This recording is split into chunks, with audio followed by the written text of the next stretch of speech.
আসসালামু আলাইকুম। আমাদের বি-বেইনার ভার্সিটি ম্যাথ প্রোগ্রাম।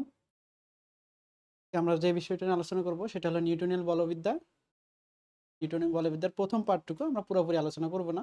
তো আমরা শুধু ম্যাথ রিলেটেড আলোচনা করব এমনটা না। আমরা আশা করব ম্যাথ সহ কনসেপ্ট ক্লিয়ার করে দেওয়ার জন্য। তো আশা করি তোমাদের ক্লাসটা ভালো লাগবে। শুরু করি।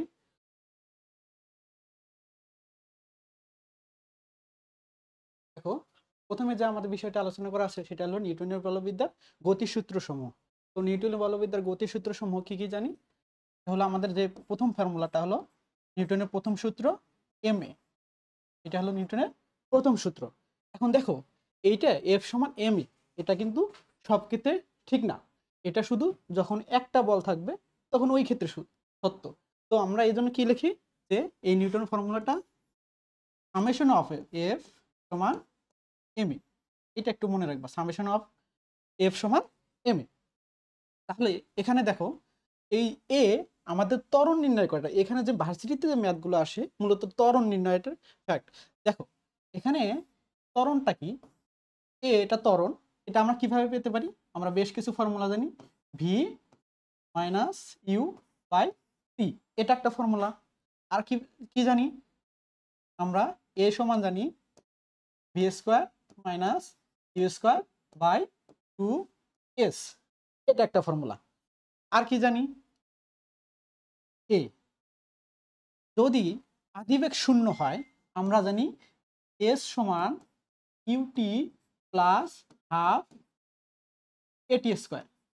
যদি আদিবেগ শূন্য হয় তাহলে আমরা কি লিখতে পারতেছি? এস সমান হাফ এ টি স্কোয়ার, তাই না? তাহলে এখান থেকে আমি এ সমান কি পাবো?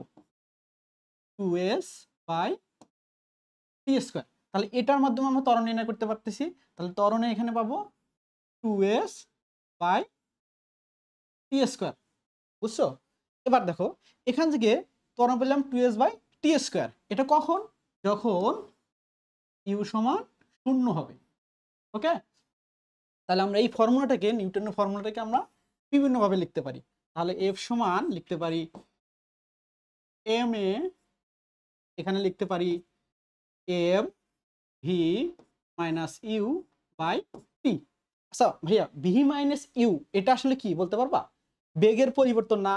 তাহলে আমরা এখানে লিখতে পারি এম সমান এফ সমান ডেল ভি বাই টি, অর্থাৎ বেগের পরিবর্তন বাই সময়। তাহলে এখান থেকে আবার লিখতে পারি এই এই যে ত্বরণ v square minus u square by t, এটাও লিখতে পারি। তাহলে m v square minus u square by 2s 2s। তাহলে এখানে v square minus u square by 2s আমরা বেশ কিছু ফর্মুলা পাবো। দেখো এখানে একটা ফর্মুলা,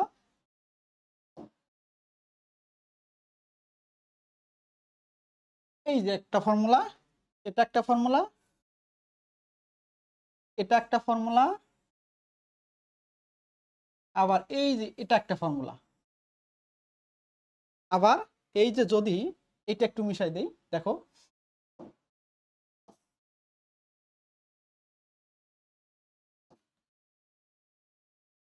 এই যে এটা একটা ফর্মুলা। তাহলে নিউটনের ফর্মুলাগুলো একটু আমরা ড্রাইভ করে অনেকগুলো টাইপ হতে পারে। তাহলে এটা একটা, তাহলে আবার লিখতে পারি কি এফ সমান, এটা এফ, এফ সমান এই যে 2s by T square, M 2s by T square, এটা একটা ফর্মুলা হতে পারে। আর কি ফর্মুলা হতে পারে? এই যে V square minus U square, তাহলে এফ সমান হতে পারে M V square minus T square by কি 2s 2s। এই যে নিউটনের ফর্মুলাগুলোর দেখো বিভিন্ন রূপ আমরা দেখাইতে পারলাম। এখন এই যে আমাদের বেশ কিছু ফর্মুলা, এই যে এটা একটা ফর্মুলা, এটা একটা ফর্মুলা। কোনটা কখন ইউজ করব? যখন তোমার বেগ দেওয়া থাকবে, শেষ বেগ দেওয়া থাকবে, আদি বেগ দেওয়া থাকবে এবং সরণ দেওয়া থাকবে, তখন আমরা নিউটন ফর্মুলা দিয়ে এই যে বল নির্ণয় করতে পারবো এটার মাধ্যমে। আবার কি, এই যে একটা ফর্মুলা, যখন সরণ দেওয়া থাকবে, সময় দেওয়া থাকবে। সবচেয়ে দেখো সবচেয়ে গুরুত্বপূর্ণ বিষয় যেটা এফ সমান এম ডেল ভি বাই টি, অর্থাৎ এটা হলো বেগের পরিবর্তন। আচ্ছা, আমাদের যে বিষয়টা সমস্যাটা হয় ভার্সিটির যে ম্যাথগুলো আসে সেটা হলো ইউনিট কনভার্সন।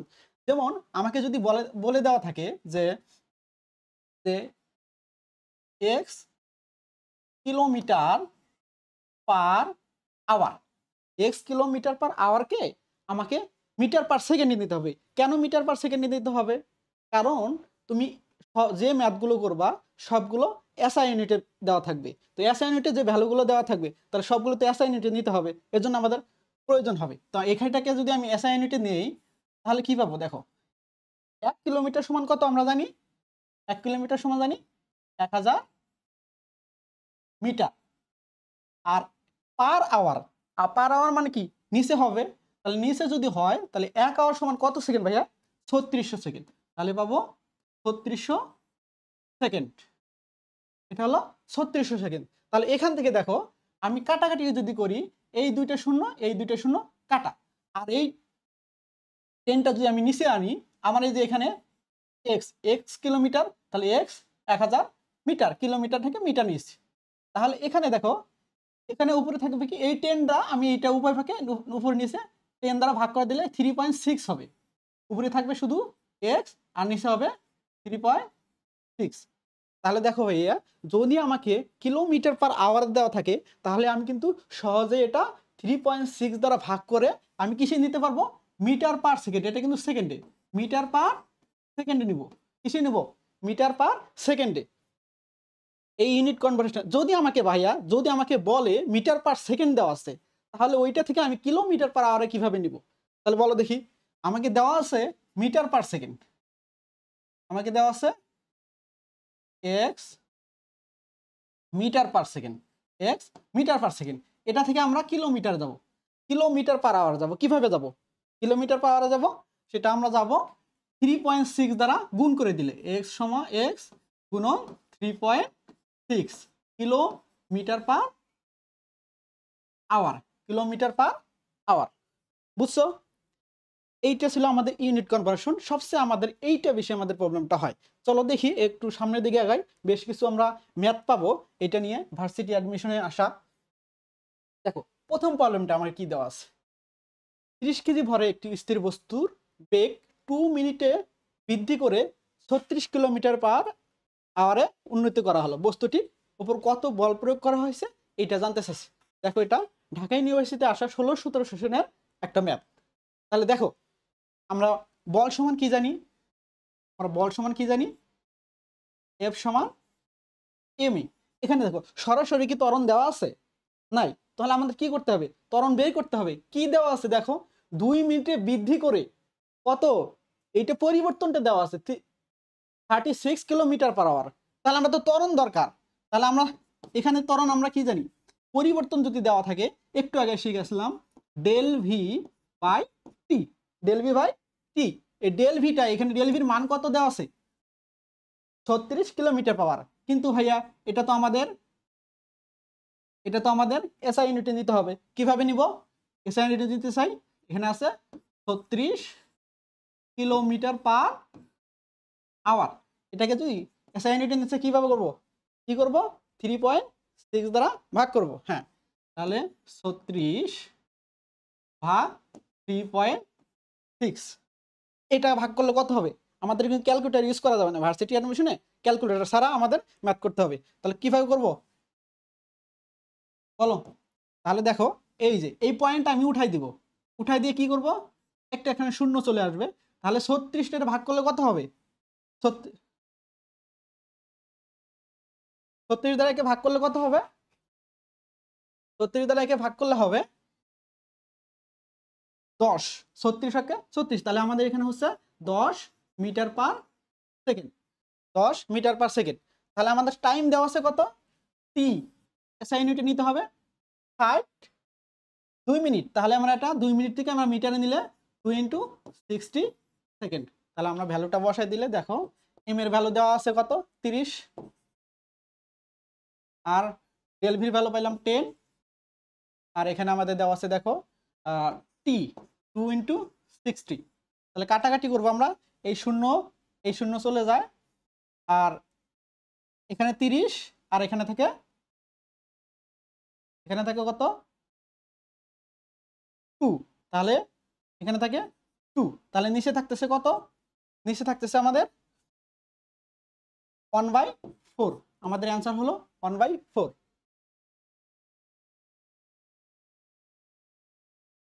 তাহলে আমাদের অ্যান্সার আসতেছে 1/4। আচ্ছা, এখানে কিছু ভ্যালুগুলো সম্ভবত ভুল দেওয়া আছে, একটু আমাদের এইটা 36 না হয়ে 72 হতো, এটা 36 না হয়ে 72 হতো।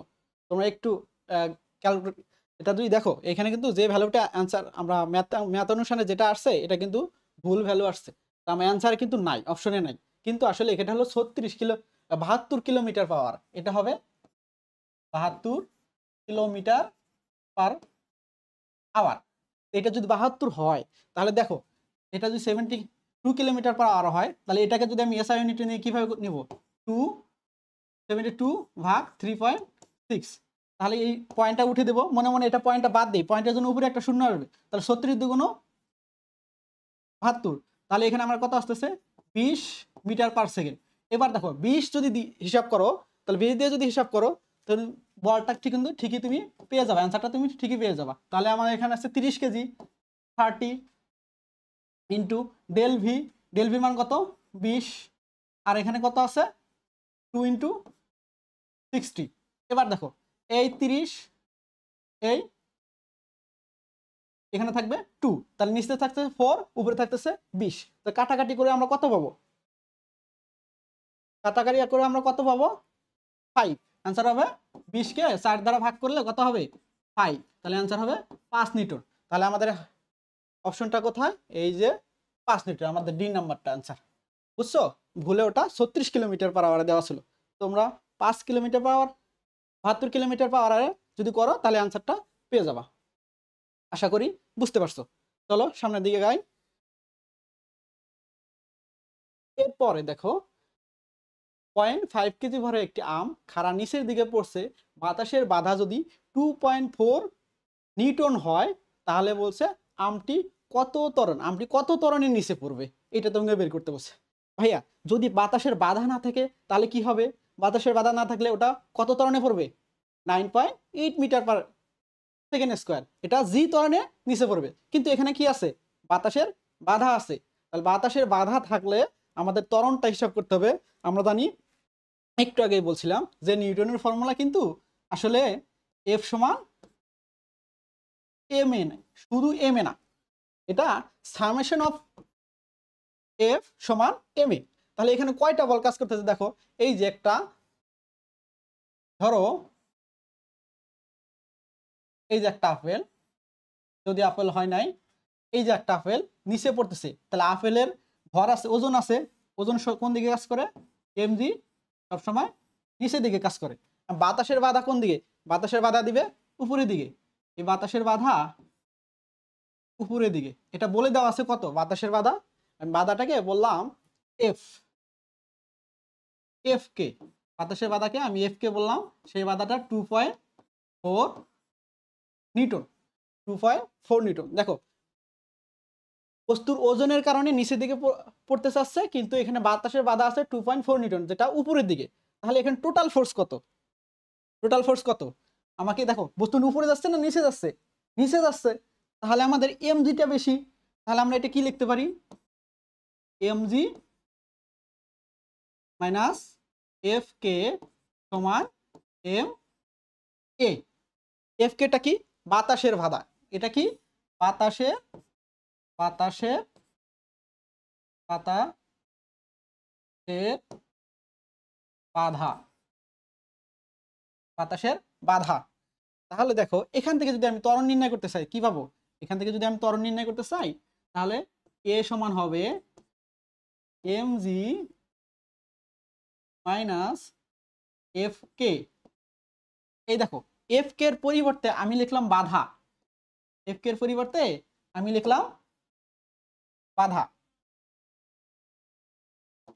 এফ কে এর পরিবর্তে আমি লিখলাম বাধা ভাগ এম। এইটা দেখো তোমরা চাইলে এটা শর্টকাট হিসাবে মনে রাখতে পারো, এই এমজি যে কোনো ম্যাথ দিলে এমজি মাইনাস বাধা বাই এম, এটা দিয়ে আমরা ত্বরণ নির্ণয় করতে পারবো। তাহলে এখানে আমি যদি ভ্যালুগুলো বসাই, দেখো বল দেওয়া আছে কত 0.5 কেজি এবং ত্বরণ আমরা জানি কত 9.8 মাইনাস বাধা এই মাইনাস 2.4, বাধা কত আছে 2.4 বাই ভর কত আমাদের 0.5 কেজি।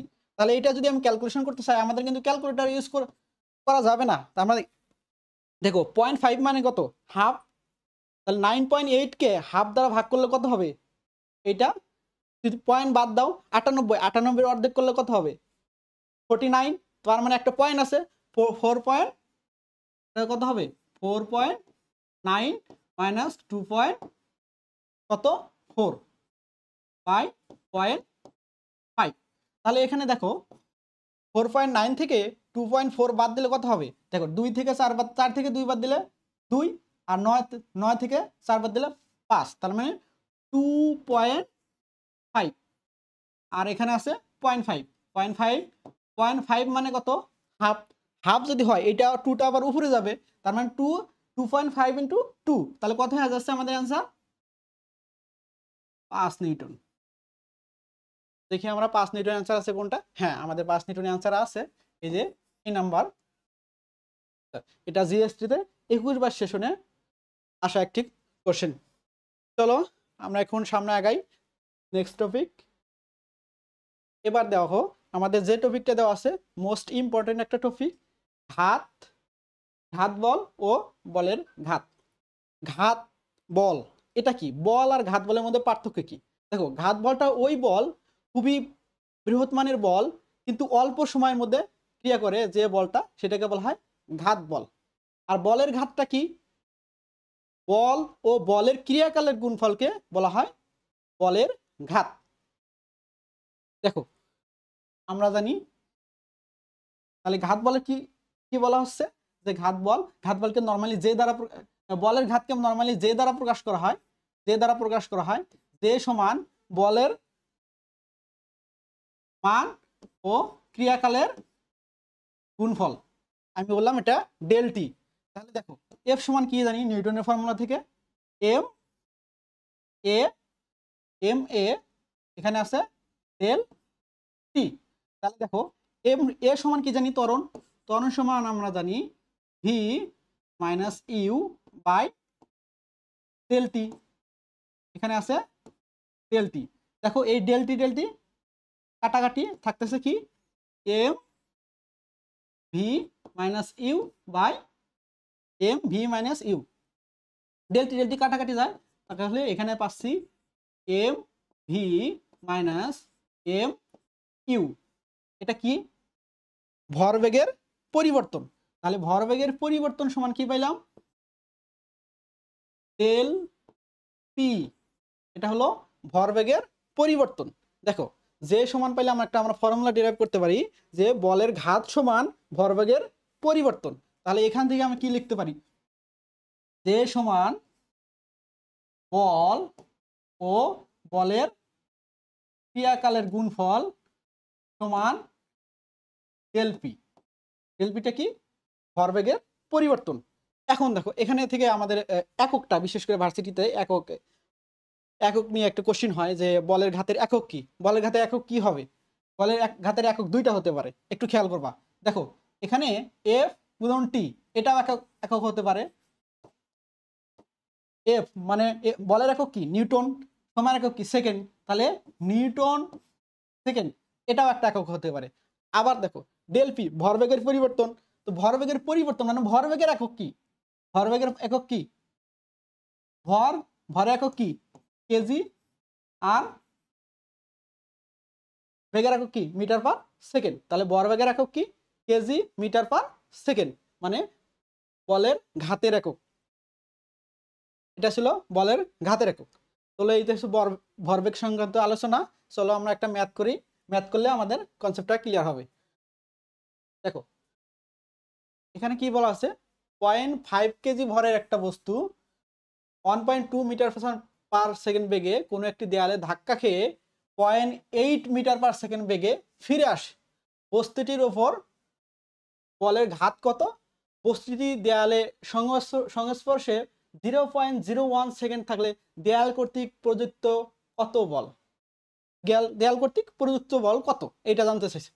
এটা জিএসটি 20-21 সেশনে আসা একটা কোশ্চেন। এখন একটু দেখো বিষয়টা, একটু দেখো।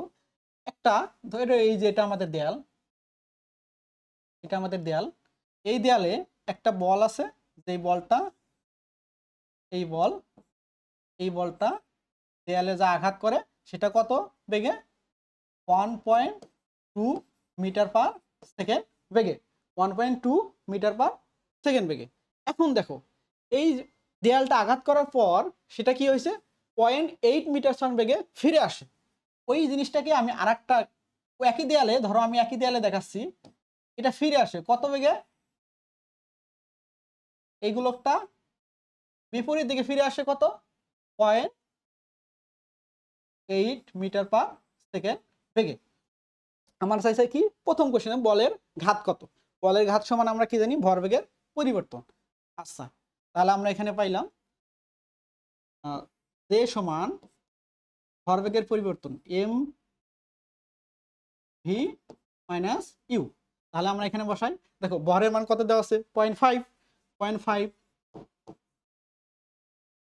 বেগের মান শেষ বেগ কত দেওয়া আছে, 0.8, তাহলে হবে কত, 0.8 মাইনাস ইউ এর মান কত দেওয়া আছে, 1.2।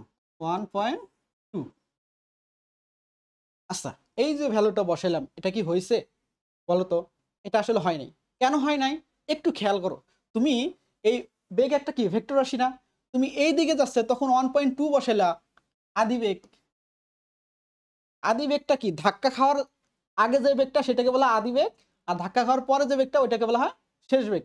একটু দেখো, আমরা যে ওই যে গতিবিদ্যার যে আদি বেগ শেষ বেগ পড়ছিলাম, টাইম সময় গণনার শুরুতে যে বেগটা ওইটাকে বলা কি আদি বেগ, কিন্তু এখানে আদি বেগটা হলো ধাক্কা খাওয়ার পূর্বে যে বেগটা সেটা হলো আদি বেগ, ধাক্কা খাওয়ার পরে যেটা সেটা হলো শেষ বেগ। তাহলে আমাদের এখানে 1.2টা হলো আদি বেগ ইউ, শেষ বেগ যে আমরা 0.8 বসেছি এটা আসলে ভুল বসেছি। কেন ভুল, তুমি প্রথমে এটা পজিটিভ ধরো, পরে এটা নেগেটিভ, উল্টা দিকে কিন্তু যাচ্ছে, তাহলে এটাও আমাকে নেগেটিভ ধরতে হবে। ভি সমান পাবো আমরা নেগেটিভ 0.8 মিটার পার সেকেন্ড। তাহলে আমাদের এখানে হবে নেগেটিভ চিহ্ন দিতে হবে। আশা করি বুঝতে পারছো বিষয়টা। এটা হবে আমাদের নেগেটিভ। দেখো তাহলে আমরা পাবো 0.5 ভি, ভি এর মান কত, ভি এর মান নেগেটিভ 0.8 মাইনাস 1.2। এখন ক্যালকুলেশন, আমাদের হাতে ক্যালকুলেশন করতে হবে, আমাদের হাতে ক্যালকুলেটর নাই। তাহলে আমরা দেখো 0.8 থেকে 1.2 বাদ দিব, বাদ দিলে কত আসবে বলো, 0.1 থেকে 0.8 বাদ দিব, কত আসবে, কত আসবে, 0.8 থেকে 1.2 বাদ দিলে এখানে থাকবে আমাদের 0.4, তাহলে থাকবে 0.4। 0.4কে আবার একটু ক্যালকুলেশন করে দেই, ক্যালকুলেশন করে দিলে নেগেটিভ 0.4। তাহলে আমরা এই যে 0.5 মানে কত, হাফ, হাফ দ্বারা একে ভাগ করলে 2 দ্বারা ভাগ করলে 0.2, তাহলে নেগেটিভ 0.2। একক কি হবে, বলের ঘাতের একক কি, কেজি মিটার পার সেকেন্ড, অথবা তুমি বলতে পারো নিউটন পার সেকেন্ড, দুটোর একটা বলতে পারো।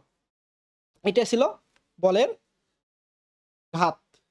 এবার দেখো আমাকে এবার কোশ্চেন করছে, বস্তুটি দেয়ালের সংস্পর্শে থাকে কত, 0.01 সেকেন্ড থাকলে দেয়াল কর্তৃক প্রযুক্ত বল। আচ্ছা ভাইয়া, এই যে এখানে তুমি ভরবেগের পরিবর্তন একটু খেয়াল করবা, ভরবেগের পরিবর্তন যার ভরবেগের পরিবর্তন হবে, বলের ঘাত হবে তার।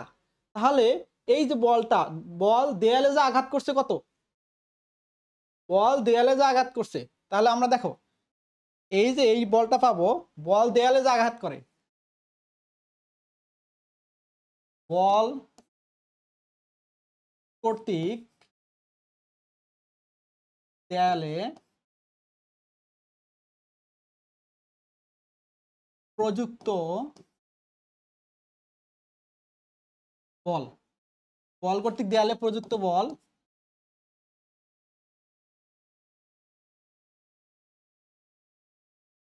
এটা আসলে বল না দিয়ে আমরা গোলক দিই, কারণ এই যে এখানে একটা বস্তুটি, এটা বল না দিয়ে গোলক দিই বা বস্তু দিই, তাহলে এটা আমরা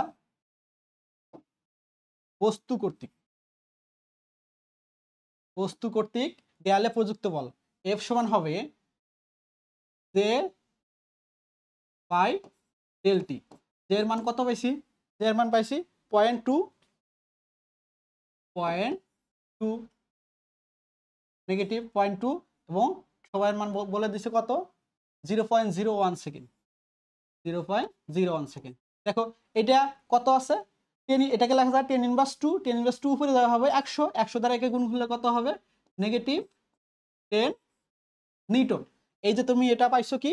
বস্তু কর্তৃক দেয়ালের উপর প্রযুক্ত বল। তোমার কি চাইছে এখানে? কোশ্চিনে বলছে দেয়াল কর্তৃক প্রযুক্ত বল। তাহলে দেয়াল কর্তৃক প্রযুক্ত বল কি হবে? অবশ্যই তার উল্টা ভ্যালুটা। তাহলে আমাদের দেয়াল কর্তৃক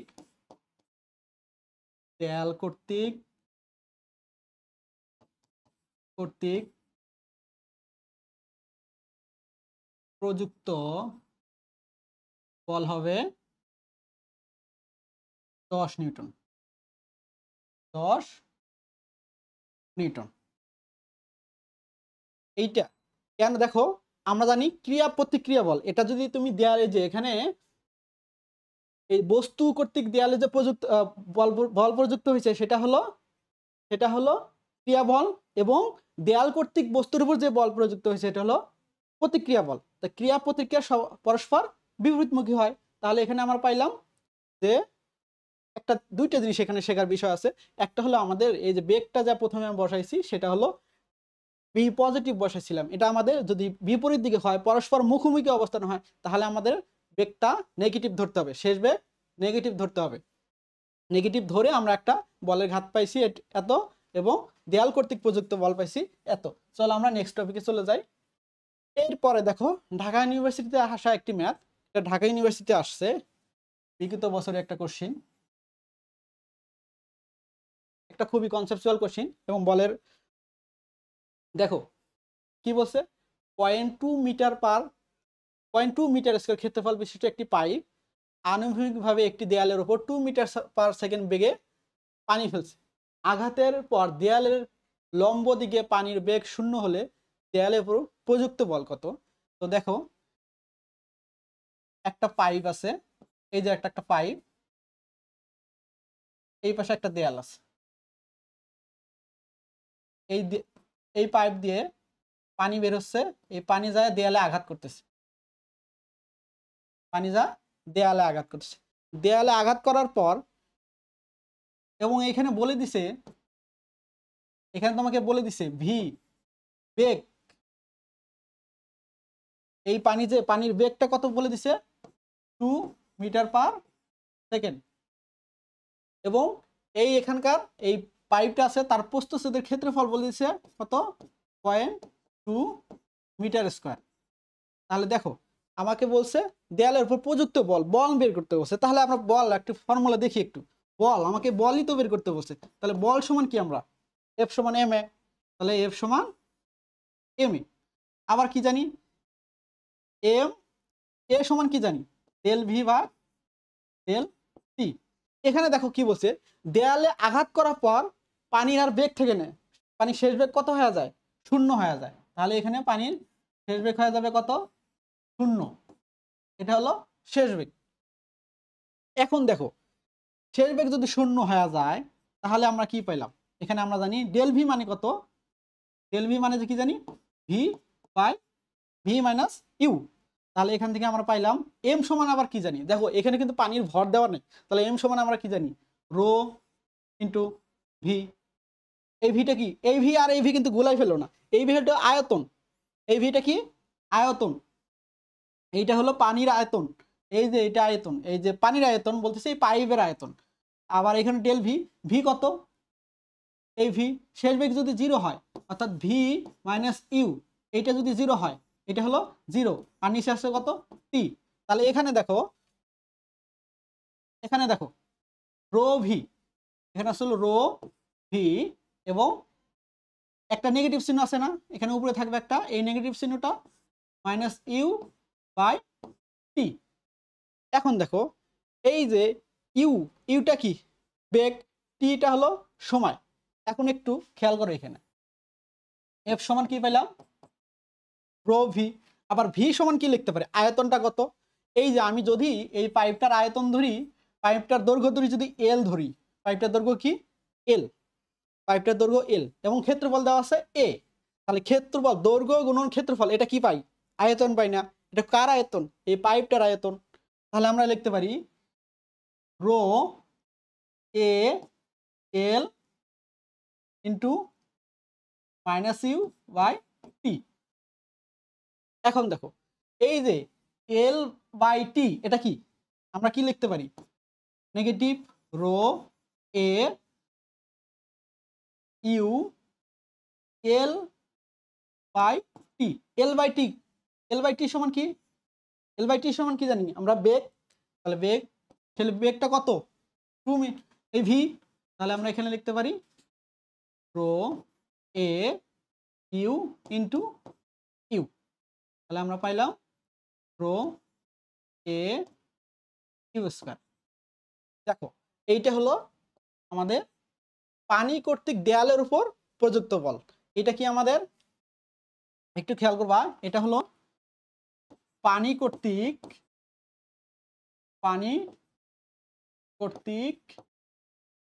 দেয়ালের উপর প্রযুক্ত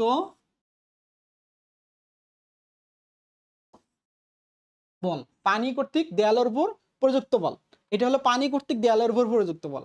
এবার কি বলছে দেয়ালের উপর প্রযুক্ত, ঠিক আছে আমাদের বলছে দেয়ালের উপর প্রযুক্ত বল, তাহলে আমরা এটা হলো পানি কর্তৃক দেয়ালের উপর প্রযুক্ত বল, তাহলে আমরা এটা শর্টকাট হিসেবে মনে রাখতে পারি। তাহলে দেখো রো রো এ ইউ স্কয়ার, তাহলে দেখো আমাদের সব ভ্যালুগুলো দেওয়া আছে এখানে। আমাদের রো এর মান পানির ঘনত্ব কত জানি, পানির ঘনত্ব জানি আমরা 1000, এখানে এ কত দেওয়া আছে 0.2 এবং বেগ দেওয়া আছে কত 2, তার আবার স্কয়ার, তাহলে এখানে কত বাবা 2 এর উপর স্কয়ার করলে কত হবে 4, আবার এই শূন্য এই পয়েন্টের জন্য একটা শূন্য চলে যায়, 4 দুগুণ 8, তাহলে হবে 800 নিউটন, নেগেটিভ 800 নিউটন। এইটা আমাদের আনসার, বুঝছো। এইটা হলো, এটা কিন্তু বলের ঘাত বলে এটা বলতে পারো, বা ভরবেগের পরিবর্তনও বলতে পারো। ভরবেগের পরিবর্তন দিয়ে আমরা কিন্তু করলাম, আমরা এফ সমান এম এ দিয়ে করলাম। ওকে, এখানে দেখো ডেল ভি মানে কি বেগের পরিবর্তন, ভি মাইনাস ইউ, ভিটা কত এখানে দেয়ালের উপরে বলে দিছে এরা। এটা এইখানে কিন্তু ঢাবিতে যে কোশ্চিনটা আসছিল ওখানে এটা বেগ যে শূন্য এটা বলা নাই, এইখানে বলা ছিল নো রিবাউন্ড, অর্থাৎ এই নো রিবাউন্ড দ্বারা বোঝায় দেয়ালের উপর যখন পানিটা আঘাত করবে তখন তার শেষ বেগটা হয়ে যাবে শূন্য, বুঝছো। ওকে, সামনের দিকে আগাই। এবার দেখো আমাদের এবার যে একটা ভার্সিটিতে তুলনামূলকভাবে এটা কম আসে একটা টপিক, তবে এটা আমাদের শিখতে হবে কারণ এটা রিটেনে আসার মতো একটা টপিক, ভার্সিটিতে রিটেনে আসার মতো। এই পুলি সংক্রান্ত আমরা একটু আলোচনা করে দেখি। দেখো পুলি ও কপিকুলার ম্যাথ, একটা পুলিটা কি আমরা একটু দেখি। পুলি এই যে এইটা হলো, এখানে আমাদের একটা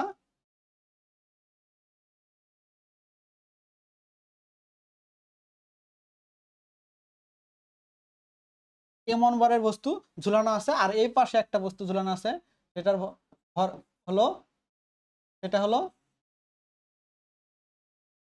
m2, এখানে ভর ঝুলানো আছে m1, এখানে ভর ঝুলানো আছে m2। তাহলে এইটা একটা পুলি, এই যে আমি যেটা ফিগারটা দেখাচ্ছি এটা একটা পুলি। তাহলে দেখো এই বস্তু এখানে বলে দিছে আবার m1টা বড়, এখানে আমি বলে দিলাম ধরো m1টা m2 এর চেয়ে বড়, m1টা কি m2 এর চেয়ে বড়।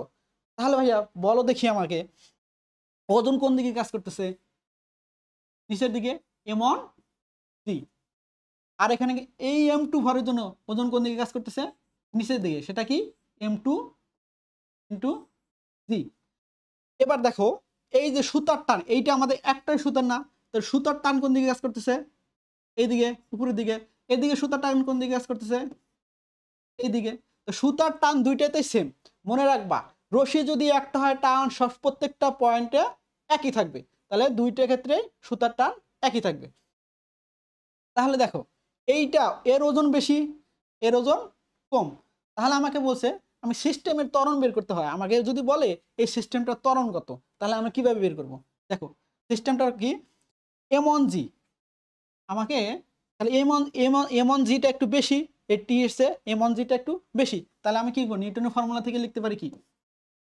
আমাদের নিউটনের ফর্মুলাটা কি? নিউটনের ফর্মুলাটা হলো সামেশন অফ m সমান ma। তাহলে আমরা এটা লিখতে পারি কি, এখানে m1g টা বেশি, m1g আগে লিখবো, বিয়োগ করে দেবো কত, টি, টি উপরের দিকে টি, এখানে ভরটা কত লিখবো, সমান এম এ, এম ভরটা কত হবে, m1a, বুঝছো, m1a। তাহলে আমরা এটা দিলাম 1 নং ইকুয়েশন। এবার দেখো আবার m2g এর জন্য আমরা কি লিখতে পারবো, m2g এর জন্য, m2 এর জন্য, m2 ভরের জন্য কি লিখতে পারবো? দেখো m2g কি বেশি না এখানে সুতার টান টি, টি উপরের দিকে যাচ্ছে, তাহলে আমরা কি লিখবো, টি নেগেটিভ m2g সমান m2a। তাহলে এখান থেকে দেখো আমরা এটা দিয়ে দুইটা ইকুয়েশন পাইলাম, দুইটা ইকুয়েশনে আমরা দুইটা আননোন কোয়ান্টিটি, এখান থেকে আমরা যদি আমরা যোগ করে দেই, যদি আমরা যোগ করে দেই আমরা কি পাচ্ছি, যদি আমরা যোগ করে দেই এই টি চলে আসছে, আমরা পাচ্ছি m1g মাইনাস m2g সমান m1a প্লাস m2a। তাহলে এটা যদি আমরা একটু এদিকে দেখাই, একটু এদিকে দেখাই, তাহলে দেখো এখান থেকে পাচ্ছি m1 plus m2, a common নিলাম, ওই পাশে আছে জি কমন নেব ওই পাশে, m1 মাইনাস m2 ইন্টু জি। অতএব এখান থেকে ত্বরণ কত পাইলাম, ত্বরণ এ সমান পাইলাম m1 মাইনাস m2 নিচে m1 প্লাস m2 ইন্টু জি। এইটা হলো আমাদের ত্বরণ। এটা কি পাইলাম, এই সিস্টেমটার ত্বরণ, এটা হলো এই সিস্টেমটার ত্বরণ। এখন দেখো আমরা টোটালি মনে রাখবো কিভাবে, যে দুইটা বল ঝুলানো থাকবে, আমার ভার্সিটি অ্যাডমিশনের ক্ষেত্রে বলতেছি, এটা অনেক টাইপের আছে, তোমার ভার্সিটি অ্যাডমিশনে এটাই আসতে পারে, এটাই আসার সম্ভাবনা সবচেয়ে বেশি। কারণ আমরা কিভাবে নির্ণয় করবো, ভর দুইটা ভরের যোগফল উপরে বড়টা থেকে ছোটটা বিয়োগ করে দেবো ইন্টু জি, বুঝছো, ইন্টু জি। তাহলে এটা আমরা পাইলাম ত্বরণ, এটা আমাদের ত্বরণ নির্ণয়ের ফর্মুলা, এটা আমাদের কি ত্বরণ নির্ণয়ের ফর্মুলা। এটা একটু মনে রাখবো আমরা, একটু মনে রাখবো। এরপরে দেখো এরপরে কি আছে, এরপরে দেখো এই যে আমরা ফর্মুলা সুতার টান যদি আমাদের নির্ণয় করতে বলে, তাহলে আমরা কিভাবে নির্ণয় করব সুতার টান। দেখো সুতার টান যদি বলে আমরা কিভাবে নির্ণয় করব, টি, এই এর মান যে কোনো একটা ইকুয়েশনে যদি বসাও, যে সুতার টানটা পাবা সেটা হলো টি, টি সমান পাবা 2m1 m2 by m1 plus m2, বুঝছো, 2 m1 2 m1 m2 divide by m1 plus m2, এটা হলো সুতার টান। এখন যদি বলে পুলির উপর প্রযুক্ত বল, দেখো দুইটা বল, এইটা নিচের দিকে এটাও নিচের দিকে, তাহলে দুইটা বল টোটাল বল, এই পাশে একটা এই পাশে একটা, ওই টানটা তাহলে পুলির উপর প্রযুক্ত বল, এটা বললাম আমরা সুতার টান, সুতার টান। আবার পুলির উপর প্রযুক্ত বল, এখন যদি আমাকে বলে পুলির উপর প্রযুক্ত বল। পুলির উপর প্রযুক্ত বল কি হবে? দুইটা পি, এই টি প্লাস টি, 2t, তাহলে পুলির উপর প্রযুক্ত বল হবে কত? 4m1 m2 m1 plus m2, এটা হলো পুলির উপর প্রযুক্ত বল। তাহলে আমরা এই যে তিনটা ফর্মুলা পেয়ে গেলাম, একটা হলো পুলির উপর সুতার টান, আর একটা হলো সুতার টান, আর একটা হলো পুলির উপর প্রযুক্ত বল। পুলির উপর প্রযুক্ত বল। ওকে, এবার দেখো চলো একটু সামনের দিকে আগাই। এটা ছিল পুলি। এখন তোমাকে সহজভাবে বলে দিতে পারে 4 কেজি ভরে একটা বস্তু, আর একটা হলো 6 কেজি ভরে একটা বস্তু, এভাবে পুলি এই অবস্থা ঝুলানো আছে, বলে সিস্টেমের ত্বরণ কত। তোমাকে বলছে সিস্টেমের ত্বরণ কত, তাহলে তুমি কিন্তু সহজেই নির্ণয় করতে পারবা। ওকে,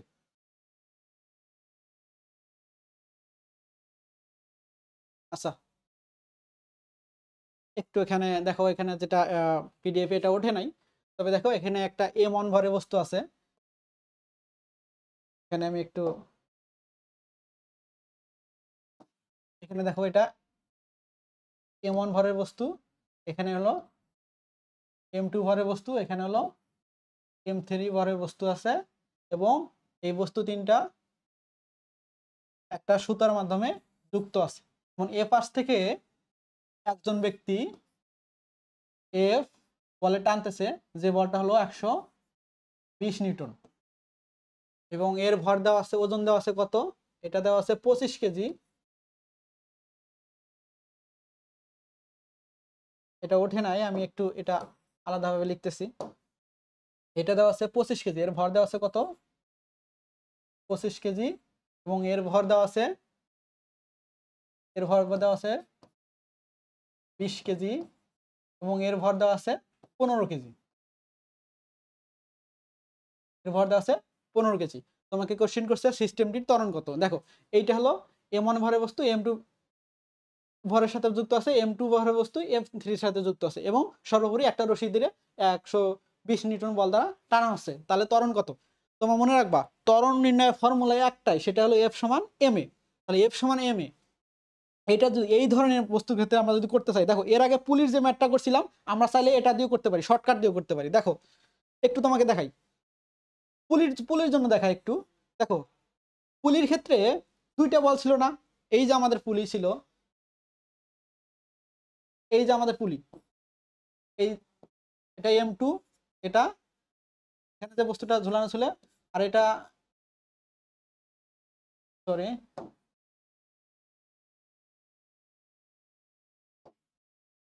এখানে যে বস্তুটা ঝুলানো ছিল সেটা হলো m1, এখানে ছিল যে m2।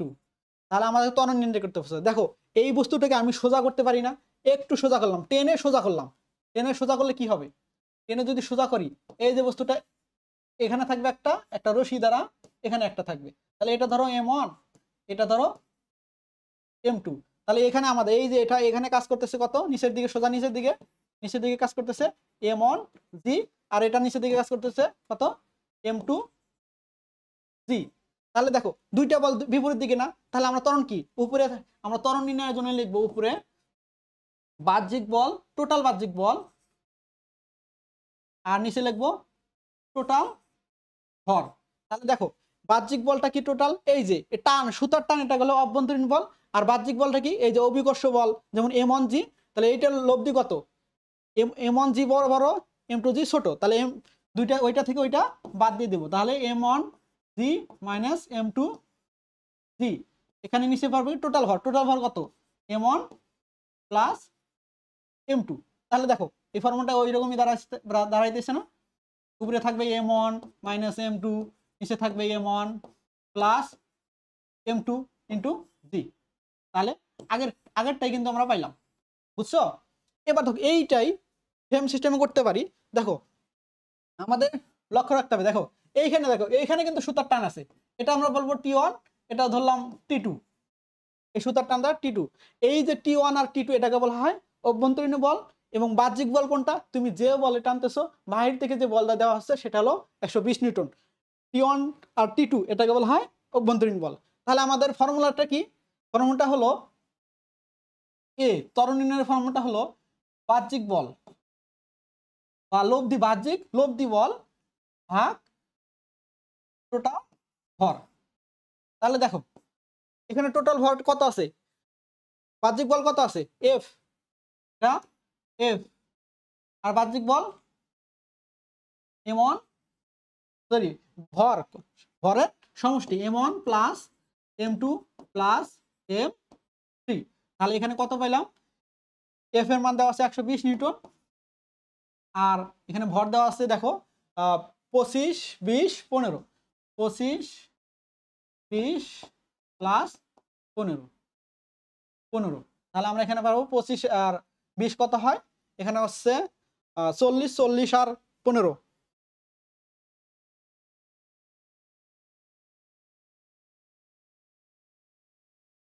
সরি 25 আর 20, একটু কারেকশন, 25 একটু, তাহলে এখানে কি পাইলাম, টোটাল ভরটা উপরে বাহ্যিক বল এফ, নিচে টোটাল ভর m1 plus m2 plus m3। তাহলে দেখো এটা হলো এফ এর মান 120 নিউটন এবং তোমাকে m1 এর মান দেওয়া আছে 25 এবং m2 এর মান দেওয়া m2 এর মান দেওয়া আছে 20, m3 এর মান দেওয়া আছে কত 15। দেখো 25 আর 15 কত হয়েছে 40, 40 আর 20 60, নিচে আসতেছে 60, উপরে হলো 120, তাহলে 60 120 দ্বারা ভাগ করলে কত হবে 2 মিটার পার সেকেন্ড স্কয়ার। এটা হলো আমাদের ত্বরণ। তো আমরা ফ্যান্টাস্টিক ভাবে ত্বরণটা পেয়েছি 2 মিটার পার সেকেন্ড স্কয়ার। তাহলে আমার সিস্টেমটির ত্বরণ কত, এইটা। তাহলে আমরা ত্বরণ নির্ণয়ের জন্য ফর্মুলাটা মনে রাখবো।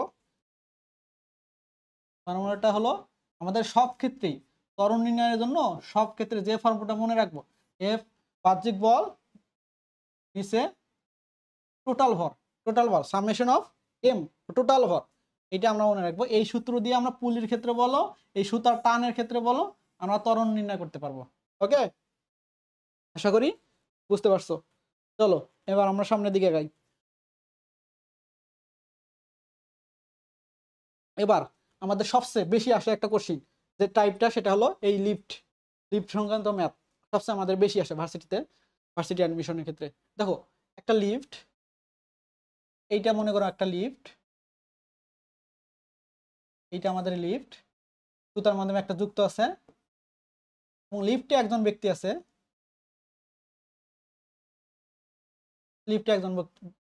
আছে, এখন দেখো লিফট যখন স্থির থাকবে, একটা নর্মালি লিফট যখন স্থির থাকবে, বস্তুর ওজন কত কাজ করবে, এই ব্যক্তিটার ভর যদি এম হয়, এই বস্তুটার ভর যদি এম হয়, তাহলে লিফট এই ব্যক্তির ওজন কত সে কত ওজন অনুভব করবে, কোনো ত্বরণ নাই, স্থির আছে, তার মানে নর্মালি যে আমাদের ওজন কাজ করবে সেটা কত, আর সমান হবে এম জি, এত। এই পৃথিবীতে থাকলে যেরকম হবে এই লিফটে থাকলেও একই হবে, লিফট যখন স্থির থাকবে। কিন্তু লিফট যখন সমবেগে উপরে বা নিচে গতিশীল হবে, তখন কি হবে, সমবেগে উপরে বা নিচে গতিশীল হবে। এখন একটু বলো সমবেগের ক্ষেত্রে ত্বরণ কত, আমাকে বলতে পারবা সমবেগের ক্ষেত্রে ত্বরণ কত হয়? হ্যাঁ এক্স্যাক্টলি, সমবেগের ক্ষেত্রে ত্বরণ 0। ত্বরণ যদি 0 হয়, ত্বরণ যদি না থাকে, তাহলে এই যে লিফটে থাকা একজন ব্যক্তি, সে কি পরিমাণ বল অনুভব করবে বা ওজন তার কি অনুভব করবে, বাড়বে না কমবে না আগের অবস্থায় থাকবে? অবশ্যই, যেহেতু ত্বরণ নাই আগের অবস্থায় থাকবে। এটা কি হবে এমজি, বুঝছো? এবার দেখো যদি সমত্বরণে ঊর্ধ্বগামী বা নিম্নগামী হয়, একটু খেয়াল করো, এ সমত্বরণে ঊর্ধ্বগামী হচ্ছে, যখন তুমি লিফটে থাকো, যদি ঊর্ধ্বগামী হয়, এ ত্বরণে উপরে ওঠে, তাহলে তোমার কি ওজন কি মনে হয়, ওজন বৃদ্ধি পাইছে। কি পরিমাণ, ওই যে তোমার এ ত্বরণে উপরে উঠছো, তাহলে তোমার ভর এম এ, তোমার ভর কত এম, এবং তুমি কতটুকু আর বৃদ্ধি পাইছে ত্বরণের জন্য, বল বৃদ্ধি পাইছে কত এম এ পরিমাণ বৃদ্ধি পাইছে। অর্থাৎ আর সমান, যদি উপরে উঠে আর সমান কত এম জি, তোমার ভরের জন্য অভিকর্ষ ওজন, এবং ওই ত্বরণের জন্য এম এ পরিমাণ ওজন বৃদ্ধি পাইছে। সেটা হবে কত এম সি প্লাস এ। এইটা হলো আমাদের তখন যখন উপরে উঠবে এটা হলো ঊর্ধ্বগামীর ক্ষেত্রে, যখন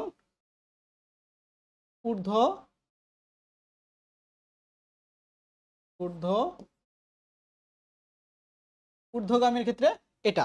এবার যদি নিম্নগামী হয়, নিম্নগামীর ক্ষেত্রে তোমার যখন লিফট যখন নিচে নামে তোমার তখন কি মনে হয়, লিফট যখন নিচে নামে তোমার তখন কি মনে হয় ওজন কমতেছে।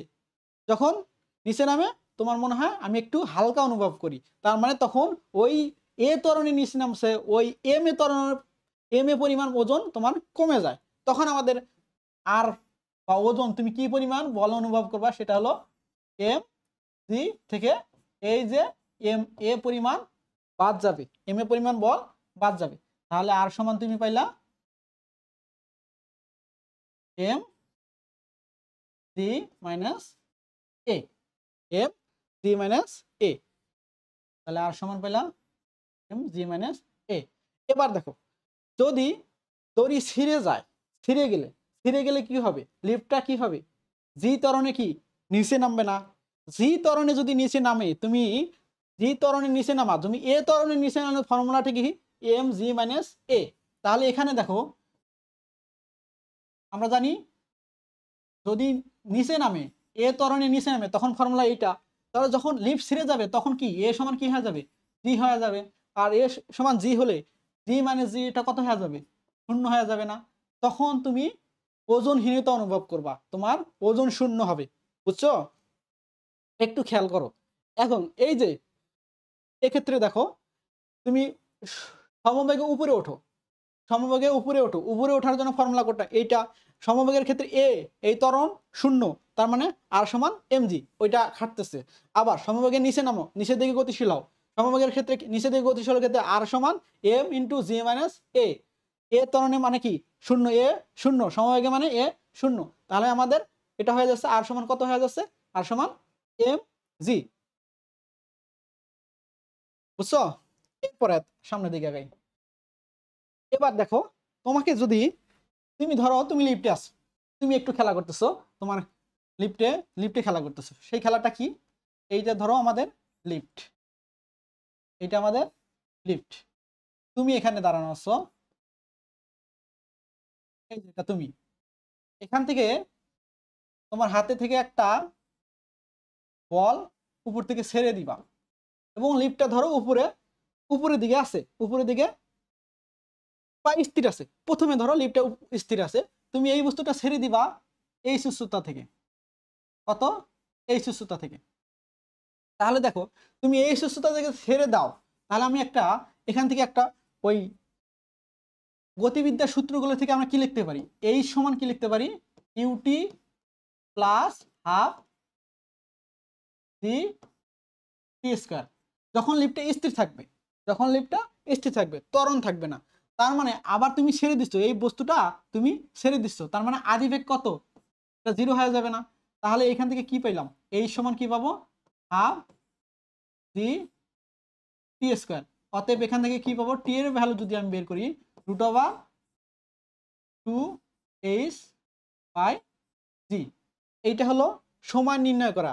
লিফট যখন স্থির থাকবে জি ত্বরণে থাকবে তখন 2h/t। তুমি এইখান থেকে লিফটে আসো, লিফট থেকে একটা বস্তু ছেড়ে দিচ্ছ, ধরো এই সুস্থতায় ছেড়ে দিচ্ছ, তাহলে তোমাকে কোশ্চেন করছে কতক্ষণ পর লিফটের মেজো স্পর্শ করবে, কতক্ষণ পর লিফটের মেজো স্পর্শ করবে, তখন তুমি এই ফর্মুলা দিয়ে ম্যাথ করতে পারবা। কিন্তু তুমি লিফটটা যদি উপরের দিকে গতিশীল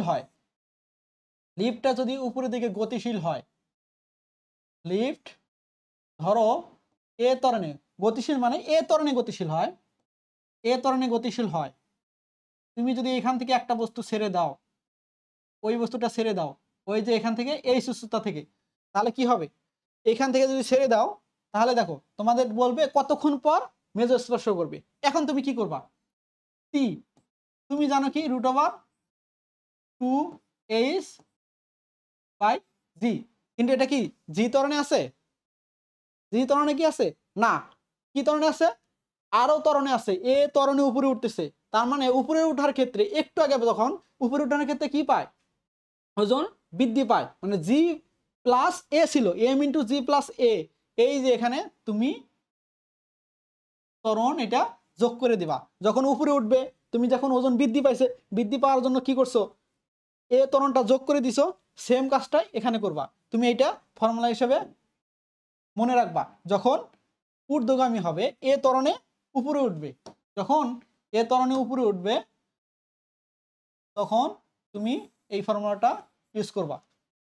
এবার যদি এ ত্বরণে নিচে নামে, যদি এবার এ ত্বরণে নিচে নামে, এ ত্বরণের নিচে নামলে কি হবে, ধরো এটা আমাদের একটা লিফট, তুমি এখানে আসো এবং তুমি একটা ওই যে যথারীতি বস্তু ফেলে দিচ্ছ এবং তোমাকে বলছে কতক্ষণ পর লিফটে মেজো স্পর্শ করবে, বস্তুটি মেজো স্পর্শ করবে।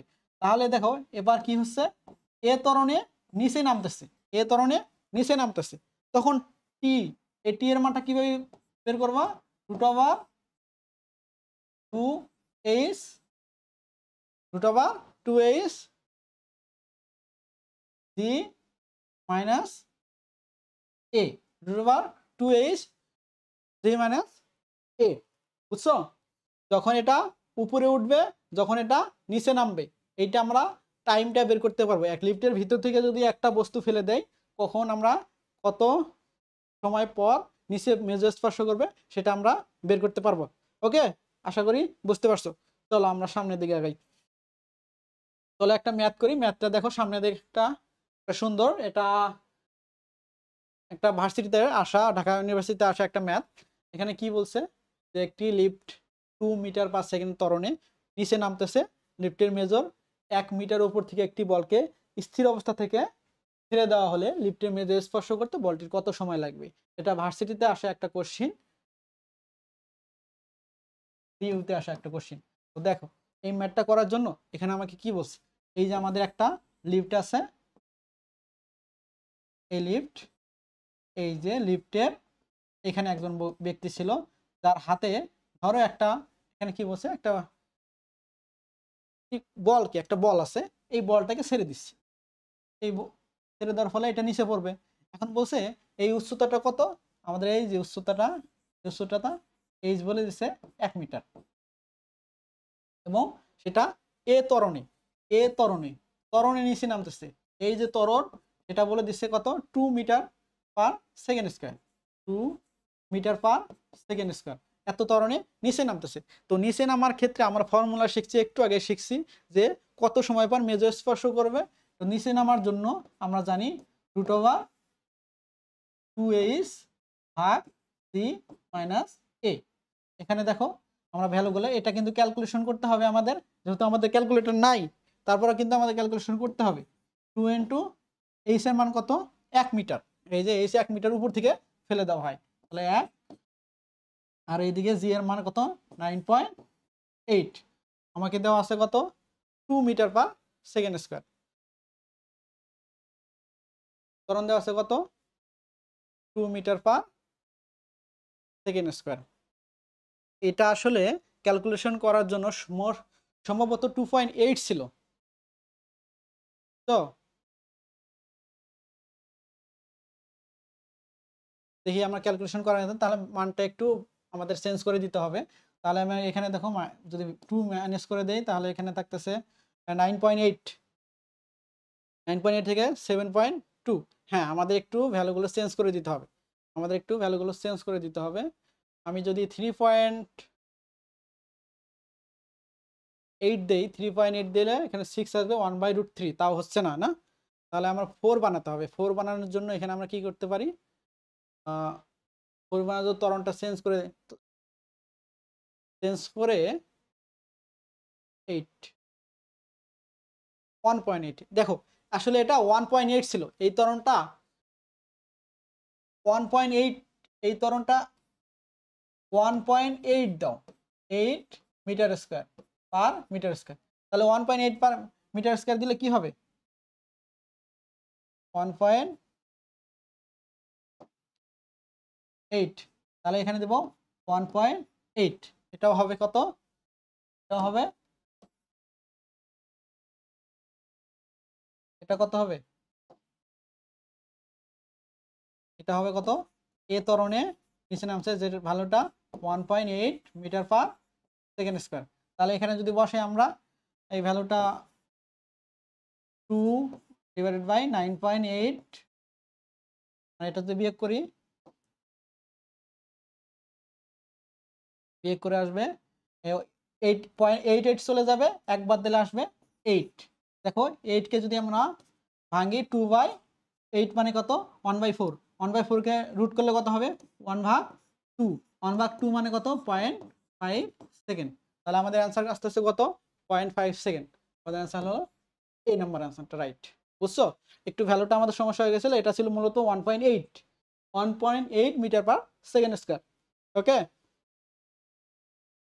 ওকে, দেখো এরপরে যে আমাদের টপিকটা আছে সেটা হলো রৈখিক ভরবেগের সংরক্ষণশীলতা। রৈখিক ভরবেগের সংরক্ষণশীলতাটা কি একটু আমরা খেয়াল করি। দেখো ধরো আমরা এখানে একটা বস্তু আছে, এখানে একটা বস্তু আছে যেটা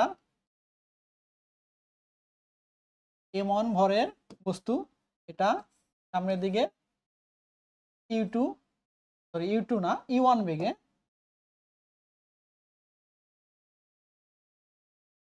ইউ1 বেগে সামনের দিকে যাচ্ছে, এবং এখানে আরেকটা বস্তু আছে, এখানে আরেকটা বস্তু আছে সেটা হলো m2 ভরের বস্তু, যেটা সামনের দিকে ইউ2 বেগে আগাচ্ছে। এবং একটা সময় যা তারপর এখানে আমি বলে দিছি যে ইউ1 এর চেয়ে ইউ2 এর চেয়ে ইউ1 এর বেগ বেশি, তাহলে একটা সময় যা তারা সংঘর্ষে লিপ্ত হবে। তো সংঘর্ষে লিপ্ত হওয়ার ক্ষেত্রে কি হবে, সংঘর্ষে লিপ্ত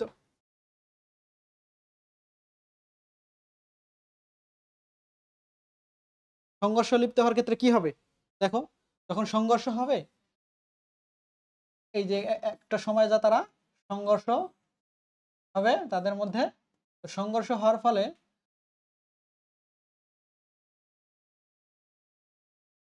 এটা এমন ভরের বস্তু যেটা v1 বেগে এবং m2 ভরের বস্তু যেটা v2 বেগ লাভ করবে। এখানে বলতেছে রৈখিক ভরবেগের সংরক্ষণশীলতার সূত্রে বলা হচ্ছে যে সংঘর্ষের আগের ভরবেগ এবং সংঘর্ষের পরের ভরবেগ সমান। দেখো তো সংঘর্ষ এইখানে আমাদের সংঘর্ষের আগের ভরবেগটা কি, সংঘর্ষের আগের ভরবেগ হলো m1 u1 plus m2 u2, m1 u1 plus m2 u2। সংঘর্ষের পরের ভরবেগ কি, m1 v1 plus m2 v2। এটা হলো সংঘর্ষের আগের ভরবেগ, আর এটা হলো সংঘর্ষের পর। এখন সংঘর্ষে দেখো এই আদিবেগ ইউ কিন্তু আদিবেগ না, এটা মনে রাখবা। এখানে হলো সংঘর্ষের আগের বেগগুলোকে ইউ দ্বারা প্রকাশ করছি, সংঘর্ষের পরের বেগগুলোকে ভি দ্বারা প্রকাশ করা হয়েছে। তাহলে এটা হলো, এটা আমাদের সব ক্ষেত্রে সকল ক্ষেত্রে এটা আমার সূত্রটা প্রযোজ্য। মূলত আমাদের ফর্মুলাটা হলো এটা, ফর্মুলাটা এইটা আমাদের মেন ফর্মুলা। রৈখিক ভরবেগের সংরক্ষণশীলতার নীতির মেন ফর্মুলা হলো আমাদের এটা, বুঝছো, এটা হলো মূল সূত্র। এটা আমি লিখে দিই এখানে, মূল সূত্র, এটা হলো আমাদের মূল সূত্র। এখন দেখো যদি একটা বস্তু বিভিন্ন অংশে ভাগ হয়ে যায়, একটা বস্তু বিভিন্ন অংশে ভাগ হয়ে যায়, তখন সূত্রটা কেমন দাঁড়ায়, বা মিলিত বেগের ক্ষেত্রে প্রথমে দেখি আমরা মিলিত বেগের জন্য। মিলিত মিলিত বেগের জন্য, মিলিত বেগের জন্য কেমন দাঁড়াবে ফর্মুলাটা। তো মিলিত বেগের ক্ষেত্রে একটা বেগ থাকবে, এই একই বস্তু শুধু এখানে একটা v1 আর v2 না হয়ে একই বেগে চলবে, তখন আমাদের ফর্মুলাটা দাঁড়াবে এরকম,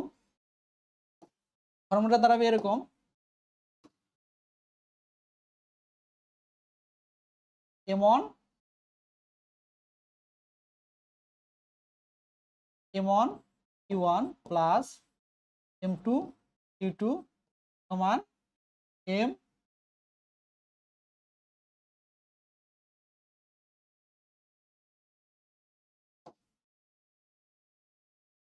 M1 plus M2 into V. এটা হলো মিলিত বেগের জন্য, এটা হলো মিলিত বেগের জন্য।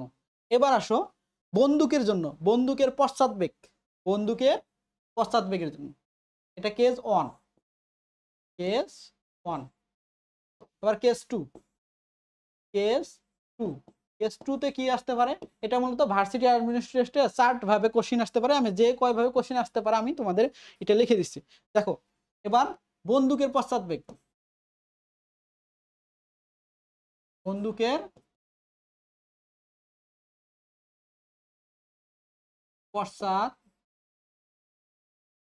বেগ, বন্দুকের পশ্চাৎ বেগের জন্য যে ফর্মুলাটা আমরা ইউজ করব সেটা হলো এম ভি সমান এম ভি। এটা একটা ফর্মুলা। এই দেখো এখানে এই বড় ক্যাপিটাল এমটা হলো বন্দুকের ভর, আর ক্যাপিটাল ভিটা হলো বন্দুকের পশ্চাৎ বেগ, আর এমটা হলো গুলির ভর, আর ভিটা হলো গুলির বেগ। এবার যদি একটা বস্তু, এবার যদি একটা বস্তু, একটা বস্তু বিভিন্ন অংশে ভাগ হয়ে যায়, তখন আমরা একটি বস্তু বিভিন্ন ভাগে ভাগ হয়ে গেলে, একটা বস্তু বিভিন্ন ভাগে ভাগ হয়ে গেলে, এটা কেস 3, কেস 3। একটা বস্তু বিভিন্ন ভাগে ভাগ হয়ে গেলে তখন যে আমরা ফর্মুলাটা ইউজ করবো সেটা হলো এম ইউ সমান M1 V1 plus M2 V2 plus, এভাবে চলতে থাকবে। যদি 4, 5টা 10টা ভাগে ভাগ হয়ে যায় তখন আমরা এই ফর্মুলাটা ইউজ করব। এরপরে যে ফর্মুলাটা আমরা ইউজ করব সেটা হলো, দেখো নদী নৌকার জন্য, নদী নৌকার জন্য দেখো এই কেস, এটা 4, কেস 4। এটা কি হয়, ধরো এইখানে একটা নৌকা আছে, এই যে আমাদের একটা নৌকা, যাই হোক এটা নৌকা হলো না, ধরো এইখানে একজন ব্যক্তি আছে, সে এইদিকে লাফ দিবে, আরেকজন একটা ব্যক্তি আছে, সে এইদিকে লাফ দিবে। তো এর বেগ দেখো, এর আদি বেগটা কত? এ আদিতে স্থির ছিল, এ আদিতে স্থির ছিল, এবং নৌকাটাও স্থির ছিল। তোমাকে বলবে দুজন দুই পাশে লাফ দেওয়ার ফলে তোমার, দুজন দুপাশে লাফ দেওয়ার ফলে তোমার এই নৌকার বেগ, নৌকা কোন দিকে যাবে, তখন আমরা যে ফর্মুলাটা ইউজ করবো, দেখো আমি এর ভর ধরলাম M1 এবং নৌকার ভর ধরলাম M2 এবং নৌকার এই ব্যক্তির ভর দিলাম M3। তাহলে তখন আমরা যে ফর্মুলাটা ইউজ করবো সেটা হলো এই যে M1 এবং এর বেগ, এ যে বেগে লাফ দিচ্ছে সেটা হলো V1, এর যে বেগ সেটা হলো V2, এর যে বেগ এটা হলো V3। তাহলে আমরা ফর্মুলা ইউজ করবো এটা। আদিতে সবগুলো স্থির ছিল, আদিতে কি ছিল? স্থির ছিল। তাহলে এখানে আদি ভরবেগ 0 এবং শেষ ভরবেগ M1 Q1 plus M2 Q2 plus M3 Q3। এটা বুঝছো? তাহলে এখানে দেখো আমরা 4টা কেস, ভরবেগের সংরক্ষণশীলতার নীতি দিয়ে আমরা 4টা কেস দেখলাম। একটা হলো একটা মূল সূত্র যেটা থেকে আমরা সব সূত্র ডেরাইভ করতে পারি। এই যে মিলিত বেগের ক্ষেত্রে আমাদের ফর্মুলা হলো এটা, একটু আমি মিলিত বেগের ক্ষেত্রে আমাদের ফর্মুলা হলো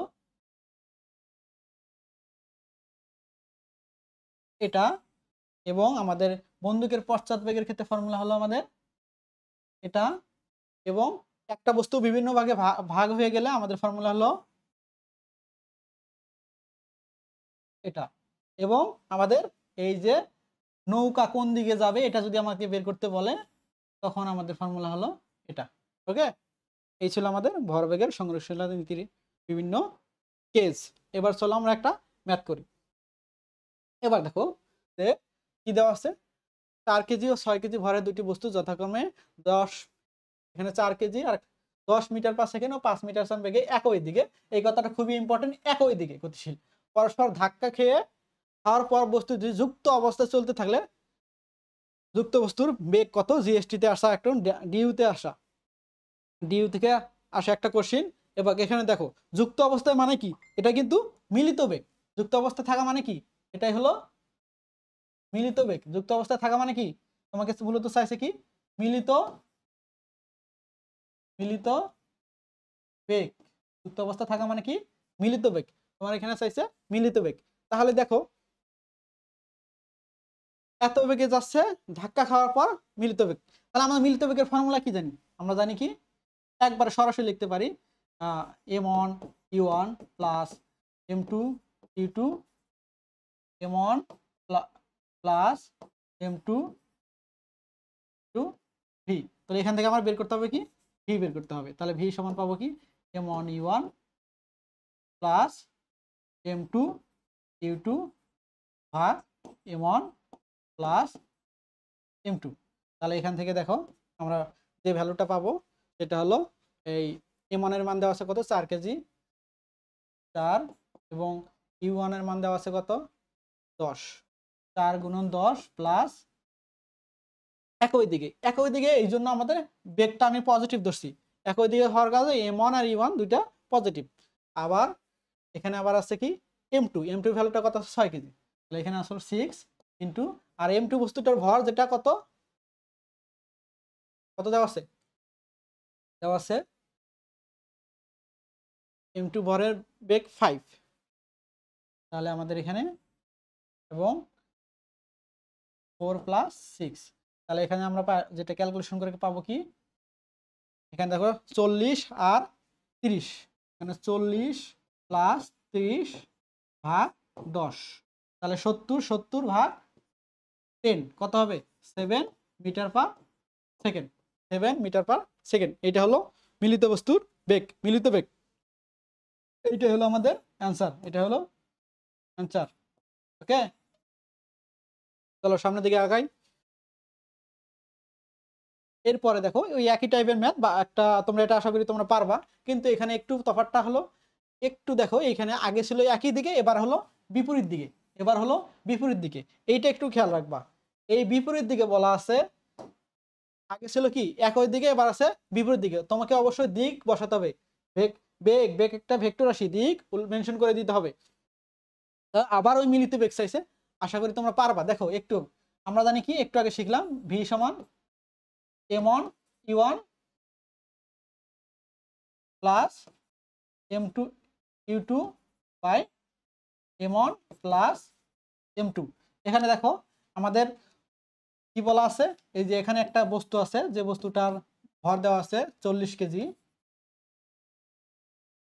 আর একটা বস্তু আছে এখানে একটা বস্তু আছে যে বস্তুর ভর দেওয়া আছে 60 কেজি। এ যাচ্ছে এই দিকে কত বেগে 10 মিটার পার সেকেন্ড বেগে, এবং এ যাচ্ছে এই দিকে 5 মিটার পার সেকেন্ড। তাহলে দেখো দুই দিকে যাচ্ছে, দুই দিকে যাওয়ার ফলে তুমি যখন এটাকে পজিটিভ ধরবা, এটাকে তখন নেগেটিভ ধরতে হবে। কেন নেগেটিভ ধরতে হবে, বেগ যে ভেক্টর রাশি একটা আর একটা বিপরীত দিকে হলে সবসময় একটাকে পজিটিভ ধরলে আর একটাকে নেগেটিভ ধরতে হবে। তো আমি এটা পজিটিভ ধরলাম, তাহলে পজিটিভ ধরার ফলে কি হবে, এখানে দেখো 40 কেজি, 40 গুণন বেগ কত 10, এইখানে আসার পর সংঘর্ষ হবে। ধরো এখানে আসার পর তারা সংঘর্ষে লিপ্ত হলো। তাহলে দেখো প্লাস m2 ভ্যালু কত 60 কেজি, 60। এখন ইউ এর ভ্যালু কত বসাবা, ইউ এর ভ্যালুটা কত বসাবা -5, তাহলে এখানে পাবা। আর m1 প্লাস m2 তার মানে 40 প্লাস 60, তাহলে এখানে যে ভ্যালুটা পাবো এখানে হবে 400 ক্যালকুলেশন করে 60 গুণন -5, তাহলে কত হবে 4 5 5 6 30, তার মানে হবে এখানে 300 নেগেটিভ 300, আর এখানে হলো 100, তাহলে কত পাবা 100 ভাগ 100, তাহলে মানে 1 মিটার পার সেকেন্ড বেগ। বুঝছো, এইটা হলো মিলিত বেগ। এখানে দিকটা তোমরা কি আর খুবই সতর্ক থাকবা, ভার্সিটিতে তোমার শুধু দেখো তুমি এটা কিন্তু খুবই ক্যালকুলেশন, হ্যাঁ এটা তো আমি পারবো, কিন্তু ভুল করবা কখন, ওই যে তুমি এইটা লক্ষ্য করবে না, তখন ওই যে তুমি যে এইটা পজিটিভ ধরে যে আনসারটা তুমি পাবা ওইটা দেখবা তোমার অপশনে প্রথমেই দেওয়া আছে এবং তুমি ওইটা প্রথমে দাগাতে আসবা, তুমি বলবা যে না আমি তো সবগুলো দাগেছি, আমি তো সব মার্কস পাবো, বুঝছো? হ্যাঁ, তুমি এই জন্য তো বলবা যে তুমি আমি তো হ্যাঁ 100 মার্কসে আনসার করছি তো আমি 100ই পাবো, কিন্তু 100 আসলে তুমি 100 পাবা না, কারণ এই যে তুমি ছোট ছোট বিষয়গুলো তুমি লক্ষ্য করো নাই, এই ছোট ছোট বিষয়গুলোর জন্য তোমার ম্যাথটা ভুল হবে, বুঝছো? ওকে, চলো আমরা সামনের দিকে আগাই। এবার দেখো, এবার কি বলা আছে, একটা বুলেটের পশ্চাৎ বেগের সংক্রান্ত একটা ম্যাথ দেওয়া আছে। এখানে বলছে 5 কেজি ভরে একটি রাইফেল থেকে 20 গ্রাম ভরে একটি বুলেট 1000 মিটার পার সেকেন্ড গতিতে ছুটে যায়, রাইফেলের পশ্চাৎ বেগ কত? একটু খেয়াল করবা, অনেক জায়গায় অনেক বইয়ে যে ফর্মুলাটা দেওয়া আছে এটা দেওয়া আছে যে capital M V plus M V, capital M V plus M V, এটা সমান কত? এটা সমান 0।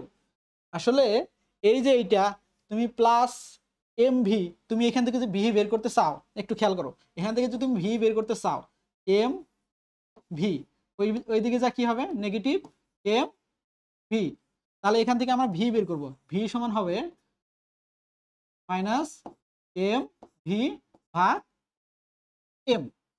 তাহলে দেখো এই যে ভ্যালুটা পাবা এটা কি পাইছো, একটু খেয়াল করতো, এটা কি পাইছো? এটা কি পশ্চাৎ বেগ পাইছো?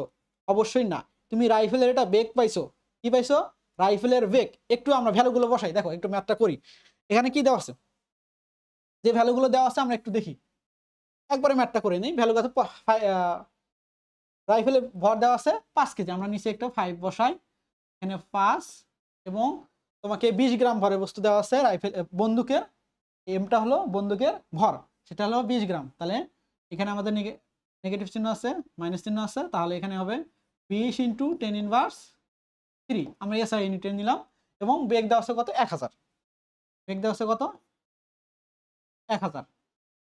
দেখো এই 1000 10⁻³ আর এই 1000 কাটাকাটি যায়, শুধু থাকে কত? 20, আর নিচে কত? 5। তাহলে অ্যান্সার কত পাবা? অ্যান্সার পাবা তুমি কত? -4 মিটার পার সেকেন্ড। এখন দেখো তুমি অ্যান্সার দিয়ে আসবা কি? তুমি অ্যান্সার দিয়ে আসবা -4 মিটার পার সেকেন্ড। এটা হলো বন্দুকের পশ্চাৎ বেগ। একদম ভুল হয়েছে। কেন ভুল হয়েছে? বন্দুকের পশ্চাৎ বেগ আসলে ভি না, এটা ছিল বন্দুকের বেগ। তুমি এই যে ভিটা বের করছো এটা হলো বন্দুকের বেগ। একটু আবার মনে করে দেই, এটা হলো এই যে তুমি ভিটা বের করছো, ভি হলো -4 মিটার পার সেকেন্ড। এইটা যে পাইছো এটা হলো বন্দুকের বা রাইফেলের, বন্দুকের বা রাইফেলের বেগ, বন্দুক বা রাইফেলের বেগ। তাহলে পশ্চাৎ বেগ কি হবে বলো? পশ্চাৎ বেগ কি হবে? পশ্চাৎ বেগ নেগেটিভ চিহ্ন আসবে না। এই জন্য আমি ফর্মুলাতে তোমাকে এইটা বলছিলাম, তুমি সরাসরি পশ্চাৎ বেগ বের করার জন্য এই ফর্মুলা ইউজ করবা, এম ভি সমান M V, M V capital M V সমান স্মল এম ভি, বুঝছো? এইটা তুমি সবসময় এইটা ইউজ করবা। তুমি যখন এই ফর্মুলাটা ইউজ করবা তুমি সরাসরি পশ্চাৎ বেগ বের করতে পারবা। তাহলে তুমি যদি বলা বন্দুকের পশ্চাৎ বেগ কত, শুধু 4 মিটার পার সেকেন্ড, শুধু 4 মিটার পার সেকেন্ড, তাহলে পশ্চাৎ বেগ পাবো আমরা এখন, পশ্চাৎ বেগ 4 মিটার পার সেকেন্ড। ওকে, যদি রাইফেলের বেগ বলে -4 মিটার পার সেকেন্ড, যদি বন্দুকের পশ্চাৎ বেগ বলে 4 মিটার পার সেকেন্ড, বুঝছো? এটা ভুল করা যাবে না। অনেক জায়গায় তোমরা ভুল করে আসো, রিটেনে আসলে কিন্তু একটু কেয়ারফুল থাকবা। ওকে, নেক্সট ম্যাথ কি আছে দেখো। এটা ঢাকা ইউনিভার্সিটিতে আসা একটা ম্যাথ। এখানে বলা হয়েছে স্থির অবস্থা থেকে একটি বস্তু বিস্ফোরিত হয়ে একটা বোমা, ধরো একটা বোমা, সেই বোমাটা একটা বস্তু স্থির অবস্থায় ছিল। এই যে ধরো এইটা একটা আমাদের বোমা, এই বোমা এটা আমাদের বোমা, তার ভর ধরে নিলাম আমরা এম, এবং এটা কি ছিল? আদিতে স্থির ছিল। আদিতে কি ছিল? স্থির ছিল। স্থির থাকার পর কি হয়েছে? দুইটা বস্তু এমন ভাবে ভাগ হয়ে গেছে, একটা হলো এম1 ভরের বস্তু আর একটা হলো এম2 ভরের বস্তু, এবং তারা কি হয়েছে? পরস্পর বিপরীত দিকে গতিশীল হয়েছে। দেখো এই যে এই বস্তুটা ভাগ হয়ে ধর এই যে এটা এরকম ভাবে ভাগ হয়েছে, এটা হলো এম2 ভরের বস্তু, আর এই দিকে যেটা আসছে সেটা হলো এম1 ভরের বস্তু। এটা যাচ্ছে এই দিকে, এটা যাচ্ছে এই দিকে, পরস্পর বিপরীত দিকে বলছে। পরস্পর কি বলছে? বিপরীত দিকে। এখন দেখো তোমাকে একটু আগে কি বলছিলাম, যদি একই বস্তু এক বা একাধিক দুই বা ততোধিক ভাগে ভাগ হয়ে যায় তখন আমরা কোন ফর্মুলা ইউজ করি? এম ইউ সমান M one V one plus M two V two plus M three V three dot dot dot. বুঝছো? তাহলে আমরা দেখো আদিতে বস্তুটা কি ছিল, আমরা ফর্মুলাটা আগে লিখি। ফর্মুলাটা হলো এম ইউ সমান M one V one plus M two V two. আমার দুইটা ভাগে ভাগ হয়েছে, তাহলে আমরা দুইটা নিচ্ছি এখানে। তাহলে দুইটা দেখো, আদিতে আদিতে বস্তুটা কি ছিল? শূন্য ছিল। তাহলে কি হয়ে যাবে এখানে? শূন্য। তা আমাদের চাইছে কি? আমাদের দেখো আমাকে কোশ্চেন করছে ভি ওয়ান ও ভি টু, এই যে ভি ওয়ান ও ভি টুর অনুপাতটা চাইছে, ভি ওয়ান ও ভি টুর অনুপাত চাইছে। তাহলে দেখো এখান থেকে আমরা কি লিখতে পারবো? এইটা হয়ে যাবে শূন্য। তাহলে আমরা লিখতে পারবো এম ওয়ান ভি ওয়ান সমান, এইটা ওই পাশে নেগেটিভ হয়ে যাবে, এম টু ভি টু। বুঝছো? আমাকে চাইছে কি m one by sorry v one by v two. তাহলে v one by v two কত হবে? এখানে আমি রাখবো এই যে ভি ওয়ানটা এ পাশে রাখি আর ভি টুটা এই পাশে নিয়ে যাই। তাহলে দুঃখিত, এখানে দেখো ভি টুটা এই পাশে আনি, ভি টু আর এম টুটা এই পাশেই রাখি, negative M two by M ওয়ানটা ওই পাশে নিয়ে যাই। তাহলে আমাদের এখানে আসতেছে ভি ওয়ান বাই ভি টুর অনুপাতটা কত? Minus M two by M one. বুঝছো? তাহলে আমাদের অপশনটা কোনটা হবে? Minus M two by M one. Minus M two by M one কোনটা আছে? এই যে এটা আমাদের মাইনাস, এটা M two by M two one হতো, আমাদের অপশনটা বি। আসলে এখানে M two by M one হবে, m two by M one হবে। আমাদের আনসার আসলো minus M two by M one. বুঝছো? অপশনে এটা টাইপিং মিস্টেক হয়েছে, এখানে হবে m two by M one minus M two by M one. আশা করি বুঝতে পারছো। এই তো এটা আমাদের হলো ঢাকা ইউনিভার্সিটিতে আসা শক্তির সংরক্ষণশীলতা ভরবেগের সংরক্ষণশীলতার নীতি অনুযায়ী। চলো এবার সামনে আগাই, সামনের দিকে আরো কিছু ম্যাথ করি আমাদের। এবার আসো আমরা শিখবো সংঘর্ষ। সংঘর্ষ কি? সংঘর্ষ কি একটু দেখো। সংঘর্ষ আবার দুই ধরনের হতে পারে, একটা হলো স্থিতিস্থাপক সংঘর্ষ আর একটা হলো অস্থিতিস্থাপক সংঘর্ষ। স্থিতিস্থাপক সংঘর্ষ কি? সংঘর্ষের পর যে সংঘর্ষে ভরবেগ ও গতিশক্তি দুটোই সংরক্ষিত থাকে সেটা হলো স্থিতিস্থাপক সংঘর্ষ। যে সংঘর্ষে ভরবেগ সংরক্ষিত থাকে কিন্তু গতিশক্তি সংরক্ষিত থাকে না সেটাকে বলা হয় অস্থিতিস্থাপক সংঘর্ষ। মনে রাখবা, ভরবেগ স্থিতিস্থাপক হোক অস্থিতিস্থাপক সব সংঘর্ষেই সংরক্ষিত থাকে, কিন্তু গতিশক্তি সব সংঘর্ষেই সংরক্ষিত থাকে না। বুঝছো? এখন দেখো এখানে সংঘর্ষটা কিভাবে হয়। তাহলে আমরা বুঝলাম যে একটা স্থিতিস্থাপক সংঘর্ষ এবং অস্থিতিস্থাপক সংঘর্ষের মধ্যে তফাৎটা কি। এখানে দেখো এই যে একটা বস্তু যার ভর m1 এই সামনের দিকে u1 বেগে যাচ্ছে, এবং এখানে আরেকটা বস্তু আছে যার ভর m2 এই সামনের দিকে যাচ্ছে u2 বেগে।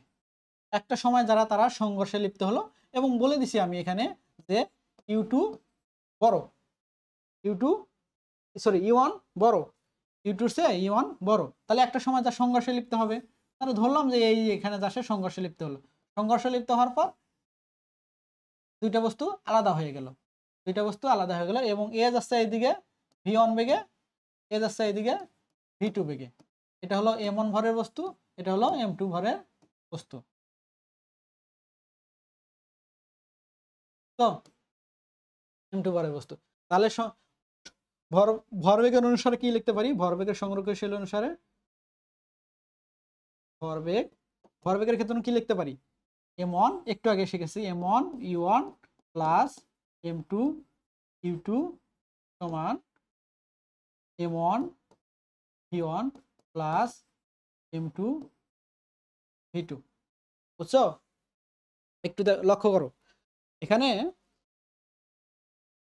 একটু লক্ষ্য করি, এখানে আমি যদি এই যে এই m1 v1টা এ পাশে আনি, এ পাশে আনার পর m1 কমন নিই, তাহলে কি হবে?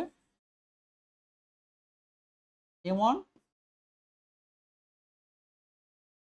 কি হবে, m1 যদি কমন নিই এখানে আনার পর তারপরে কি থাকবে e1 minus e1 minus e1 minus v1, আর এটা যদি ওই পাশে নিয়ে যায় এখানে থাকবে কি m2 কমন নিব, m2 কমন নিলে থাকবে কি v2 minus u2 v2 minus u2। তাহলে এটা আমরা দিলাম 1 নং ইকুয়েশন। এবার দেখো গতিশক্তি সংরক্ষণশীলতা নীতি আমরা কি জানি, গতিশক্তি সংরক্ষণশীল নীতি। এবার গতিশক্তির জন্য কি গতিশক্তি সংরক্ষণশীলতা নীতি কি বলে, গতিশক্তি সংরক্ষণশীলতা বলে half m1 q1 square plus half m2 q2 square plus half m1 v1 square plus half m2 v2 square.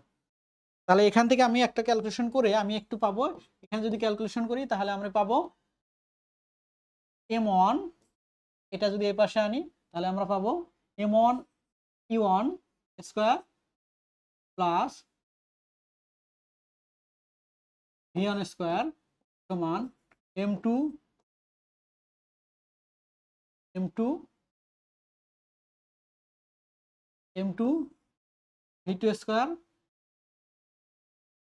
Square minus u2 square minus u2 square, এবং এটা 2 নং ইকুয়েশন। এই 1 নং ইকুয়েশন ভাগ 2 নং ইকুয়েশন করলে আমরা একটা ফর্মুলা পাবো। দেখো 1 নং ইকুয়েশন ভাগ 2 নং ইকুয়েশন, এই যে 2 নংকে আমি 1 নং দ্বারা ভাগ করি, 2 নংকে 1 নং দ্বারা ভাগ করলে কি পাবো, 2 নংকে 1 নং দ্বারা ভাগ করলে আমরা পাবো u1 প্লাস v1 সমান u2 প্লাস v2। তাহলে এখান থেকে পাচ্ছি u1 মাইনাস u2 সমান v2 মাইনাস v1। একটু খেয়াল করো আমাদের মেন ফর্মুলাটা হলো এটা, এখান থেকে আমরা একটা ফর্মুলা পাইলাম, সেটা কি এই যে এটা আমাদের একটা ফর্মুলা। এরপর দেখো এখানে যে আমরা যে জিনিসটা পাইলাম সেটা হলো এটা আদি বেগের পরিবর্তন, এটা হলো শেষ বেগের পরিবর্তন, একটু খেয়াল করো আদি বেগের পরিবর্তন সমান শেষ বেগের পরিবর্তন, কিন্তু সামনে তো তফাৎটা কোন জায়গায়, আদি বেগের পরিবর্তন শেষ বেগের পরিবর্তন, তফাৎটা কোন জায়গায়, শুধু সামনে একটা মাইনাস, সামনে কি মাইনাস, তার মানে আপেক্ষিক বেগের আদি বেগের পরিবর্তন সামনে একটা মাইনাস দিলে শেষ বেগের পরিবর্তনটা আমরা পেয়ে যাব। একটাই হলো বেগের, তাদের মানের কোনো আপেক্ষিক বেগের মানের কোনো পরিবর্তন হয় না, কিন্তু কি দিকটা শুধু উল্টা হয়, বুঝছো? আদি বেগের পরিবর্তন এবং শেষ বেগের পরিবর্তন তাদের মান সেম, শুধু দিকটা ভিন্ন। এখান থেকে একটা খেয়াল করো, এই যে এখান থেকে e1 এর ভ্যালুটা এই যে কোনো একটা ইকুয়েশনে যদি বসায় দাও তুমি একটা সম্পর্ক পাবা, সেই সম্পর্কটা হলো v1 নির্ণয়ের জন্য ফর্মুলা যেটা পাবা এটা হলো, ধরো v1 বের করতে বলছি, v1 আমরা কি পাবো, এই e1 এর জায়গায় আমরা e1 এর ভ্যালুটা আমরা যে কোনো একটা ইকুয়েশনে বসায় দিলে আমরা v1 যেটা পাবো সেটা হলো, একটু খেয়াল করো প্রথমে দেখো এই সূত্রটা মনে রাখা একটু কষ্টকর, তো এটা আমরা যেটা করতেছি স্থিতিস্থাপক সংঘর্ষের ক্ষেত্রে মনে রাখবা, আমরা যে এই যে কাজ করতে বসি স্থিতিস্থাপক সংঘর্ষের ক্ষেত্রে আমি লিখছি গতিশক্তি সংরক্ষিত থাকে সেই ক্ষেত্রে, তাহলে v1 সমান পাবো এরকম একটা দাগ দিবা, মাঝখানে প্লাস দিবা, এরকম একটা দাগ দিবা, দাগ দেওয়ার পরে v2 এর ক্ষেত্রেও একই কাজ করবা, v2 একটা দাগ দিবা, একটা প্লাস দিবা, আবার একটা দাগ দিবা। একটু খেয়াল করো নিচে লিখবা বস্তু দুটা ভরের যোগফল, এখানেও লিখবা সেম m1 প্লাস m2। তোমাকে শেষ বেগ নির্ণয় করার জন্য স্থিতিস্থাপক সংঘর্ষের ক্ষেত্রে শেষ বেগ আমরা কিভাবে নির্ণয় করবো, v1 আর v2 মানটা আমরা জানতে চাচ্ছি, তো v1 আর v2 এর মান এই সেম, এটার ক্ষেত্রে লিখবা m1 প্লাস m2, এখানে লিখবা m1 প্লাস m2। একটু দেখো v1 বের করতে চাচ্ছি আমরা, কি v1 বের করতে চাচ্ছি। v1 এর জন্য v1 টা আগে না, v1 তাহলে m1 থেকে m2 বিয়োগ করে দিব। যার কি নির্ণয় করতে চাচ্ছি, v1 নির্ণয় করতে চাচ্ছি, তার মানে m1 থেকে m2 বিয়োগ করে দিব। এবং এখানে কি বের করছি v1, তার মানে এখানে আমরা e1 দ্বারা গুণ করে দিব। এখানে এখানে কি লিখবো 2 2, এখানে কি লিখবো m2 u2। এই যে এখানে u1 লেখা হয়েছে, তার মানে u2 দিব, u2 এর সাথে সবসময় m2 থাকবে, এটা খেয়াল রাখবা, u2 এর সাথে সবসময় m2 থাকবে। তাহলে তোমরা বলো এটা আমি কি লিখবো, এটা আমি কি লিখবো? হ্যাঁ, তাহলে আমরা এখানে m2 থেকে m1 বিয়োগ করে দেব, m2 থেকে m1 বিয়োগ করে দেব, বুঝছো? তাহলে m2 থেকে m1 বিয়োগ করে দেব। এখানে কি গুণ দেবো বলো, এখানে হ্যাঁ u2 গুণ দেব। আর এখানে কি লিখবো, এখানে লিখবো 2 m1 u1, বুঝছো? এই ফর্মুলাটা মনে রাখার এটাই সবচেয়ে সহজ পদ্ধতি। প্রথমে তুমি সবগুলোর ক্ষেত্রে m1 প্লাস m2 লিখবা, দুইটা সূত্রের ক্ষেত্রে m1 প্লাস m2 লিখবা, এবং v1 যখন বের করব তখন m1 থেকে আমরা বিয়োগ করে দিব, যখন v2 বের করব তখন m2 থেকে বিয়োগ করে দিব। বাকিটা v1 এর জায়গায় এখানে u1 দ্বারা গুণ করে দিব, যখন v2 বলবো তখন u2 দ্বারা গুণ করে দিব। বুঝছো? আশা করি বুঝতে পারছো।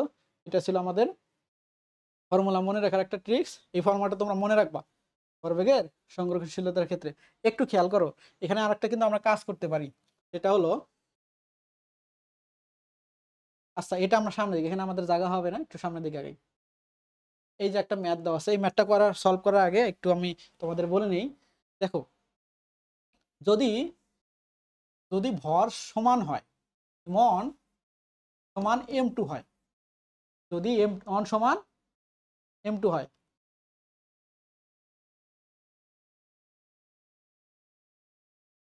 যদি m1 সমান m2 হয়, মনে রাখবা যদি m1 সমান m2 হয়, তখন আমরা v1 আর v2 কি পাই এটা একটু খেয়াল করি।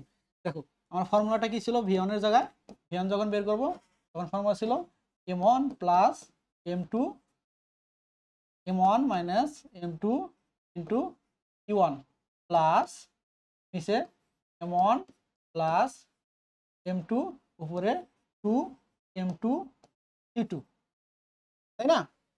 এইটা তাহলে দেখো m1 সমান m2 হলে, m1 সমান যদি m2 হয়, এইটা কি হয়ে যাবে ভাইয়া, এটা পুরাটা 0 হয়ে যাবে না? তো 0 হয়ে গেলে তাহলে আমরা কি পাচ্ছি, 0 হয়ে গেলে এখানে দেখো, এখানে এটা যদি 0 হয়ে যায়, আমি বসাই এটা আর এটা সমান, তার মানে m বসাইতে পারি, তার মানে এটা সমান m। তাহলে এখানে কি হয়ে থাকবে, শুধু এটা 0 হয়ে যাবে, প্লাস এখানে 2a 1m2, তার মানে দুইটা স্কয়ার, আর এখানে 2m, ঠিক আছে? এই সরি, এখানে তো বেগ, এটা বেগ, এই একটু একটু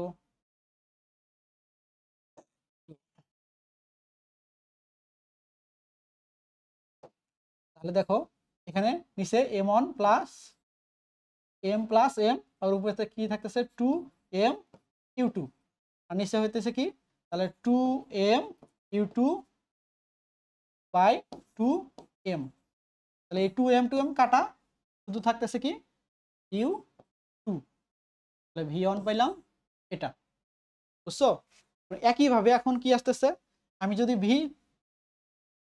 v2 বের করতে চাই, যদি আমি v2 বের করতে চাই, তাহলে তুমি পাবা, যদি একইভাবে যদি v2 বের করো, তাহলে তুমি পাবা কি পাবা, এই v2 সমান পাবা e1। তার মনে রাখবা দুটি সমান ভরে, এখান থেকে কি দেখতেছো, দেখো v1 এর ভ্যালু আসতেছে u2, v2 এর ভ্যালু আসতেছে u1। দুটি সমান ভরে বস্তুর সংঘর্ষে হলে তাদের বেগের বিনিময় হয়, অর্থাৎ প্রথম বস্তুর বেগ দ্বিতীয় বস্তু পাবে, সংঘর্ষের পর প্রথম বস্তুর বেগ দ্বিতীয় বস্তু পাবে, দ্বিতীয় বস্তুর বেগ প্রথম বস্তু পাবে, বুঝছো? তাহলে এটা তুমি করতে পারো। এরপর দেখো 10 কেজি ভরে একটি বস্তু 6 মিটার পার সেকেন্ড বেগে 7 কেজি ভরে একটি স্থির বস্তুর সাথে স্থিতিস্থাপক সংঘর্ষ ঘটে, প্রথম ও দ্বিতীয় বস্তুর শেষ বেগ কত? আর সরাসরি ফর্মুলা, এটা কিছু আমারই কিছু না, সরাসরি ফর্মুলা। তো দেখো আমার ফর্মুলা কি জানি, ফর্মুলা জানি, ভ্যালু বসাই দেবো, অ্যান্সার চলে আসবে। তা v1 সমান কি জানি, ভিয়ন ভিয়ন সমান কি m1 প্লাস ভিয়ন সমান কি ভিয়ন সমান জানি m1 প্লাস m2 প্লাস আমরা ফর্মুলা লিখবো m1 প্লাস m2 উপরে লিখবো m1 মাইনাস m2 এখানে লিখবো u2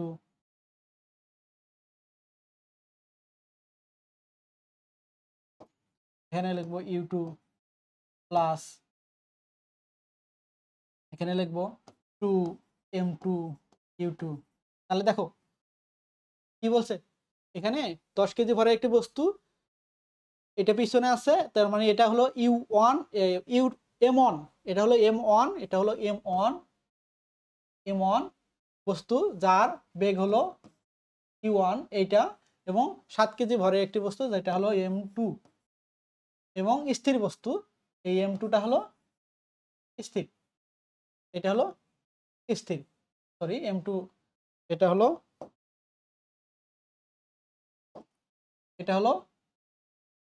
u2 এটা 0 তাহলে u2 যদি 0 হয় এটা টোটালটা কি হয়ে যাবে u2 যদি 0 হয় v1 যদি বের করতে চাই u2 যদি 0 হয় এটা কি হয়ে যাবে টোটালটাই হয়ে যাবে 0 তাই না তাহলে এখানে থাকবে কি m1 m2 m1 কত m1 দেওয়া আছে কত 10 তাহলে 10 মাইনাস কত 10 মাইনাস 7 10 মাইনাস 7 তাহলে 7 দিছে 10 প্লাস 7 আর u2 ভ্যালু কত দেওয়া আছে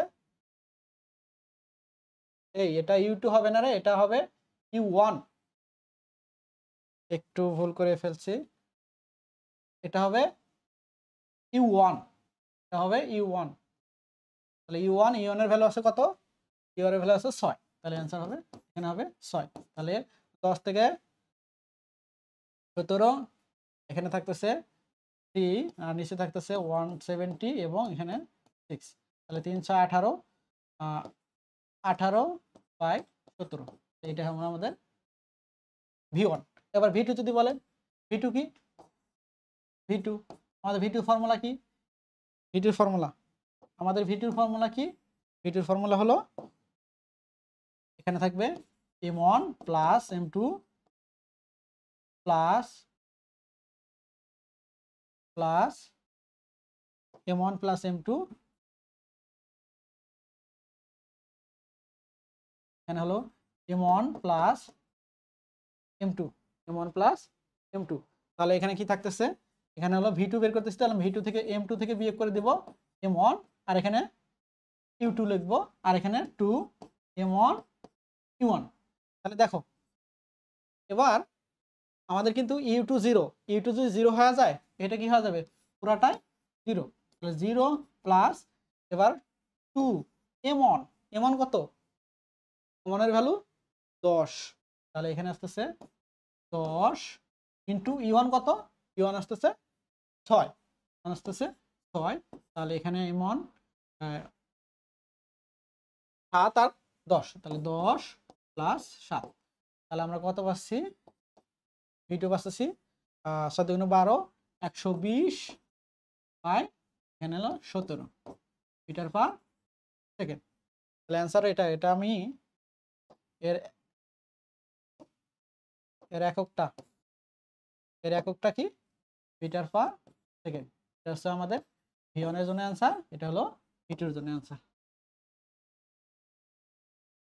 ওকে এইটি ছিল আমাদের স্থিতিস্থাপক সংঘর্ষের ম্যাথ এবং আশা করি তোমাদের এই আর কোনো সমস্যা থাকবে না স্থিতিস্থাপক সংঘর্ষের ক্ষেত্রে এবং আমাদের পরবর্তী ক্লাসে আমাদের নিউটনীয় বলবিদ্যার যে বাকিটুকু আছে এটা পরবর্তী ক্লাসে আমরা আলোচনা করব সবাইকে ধন্যবাদ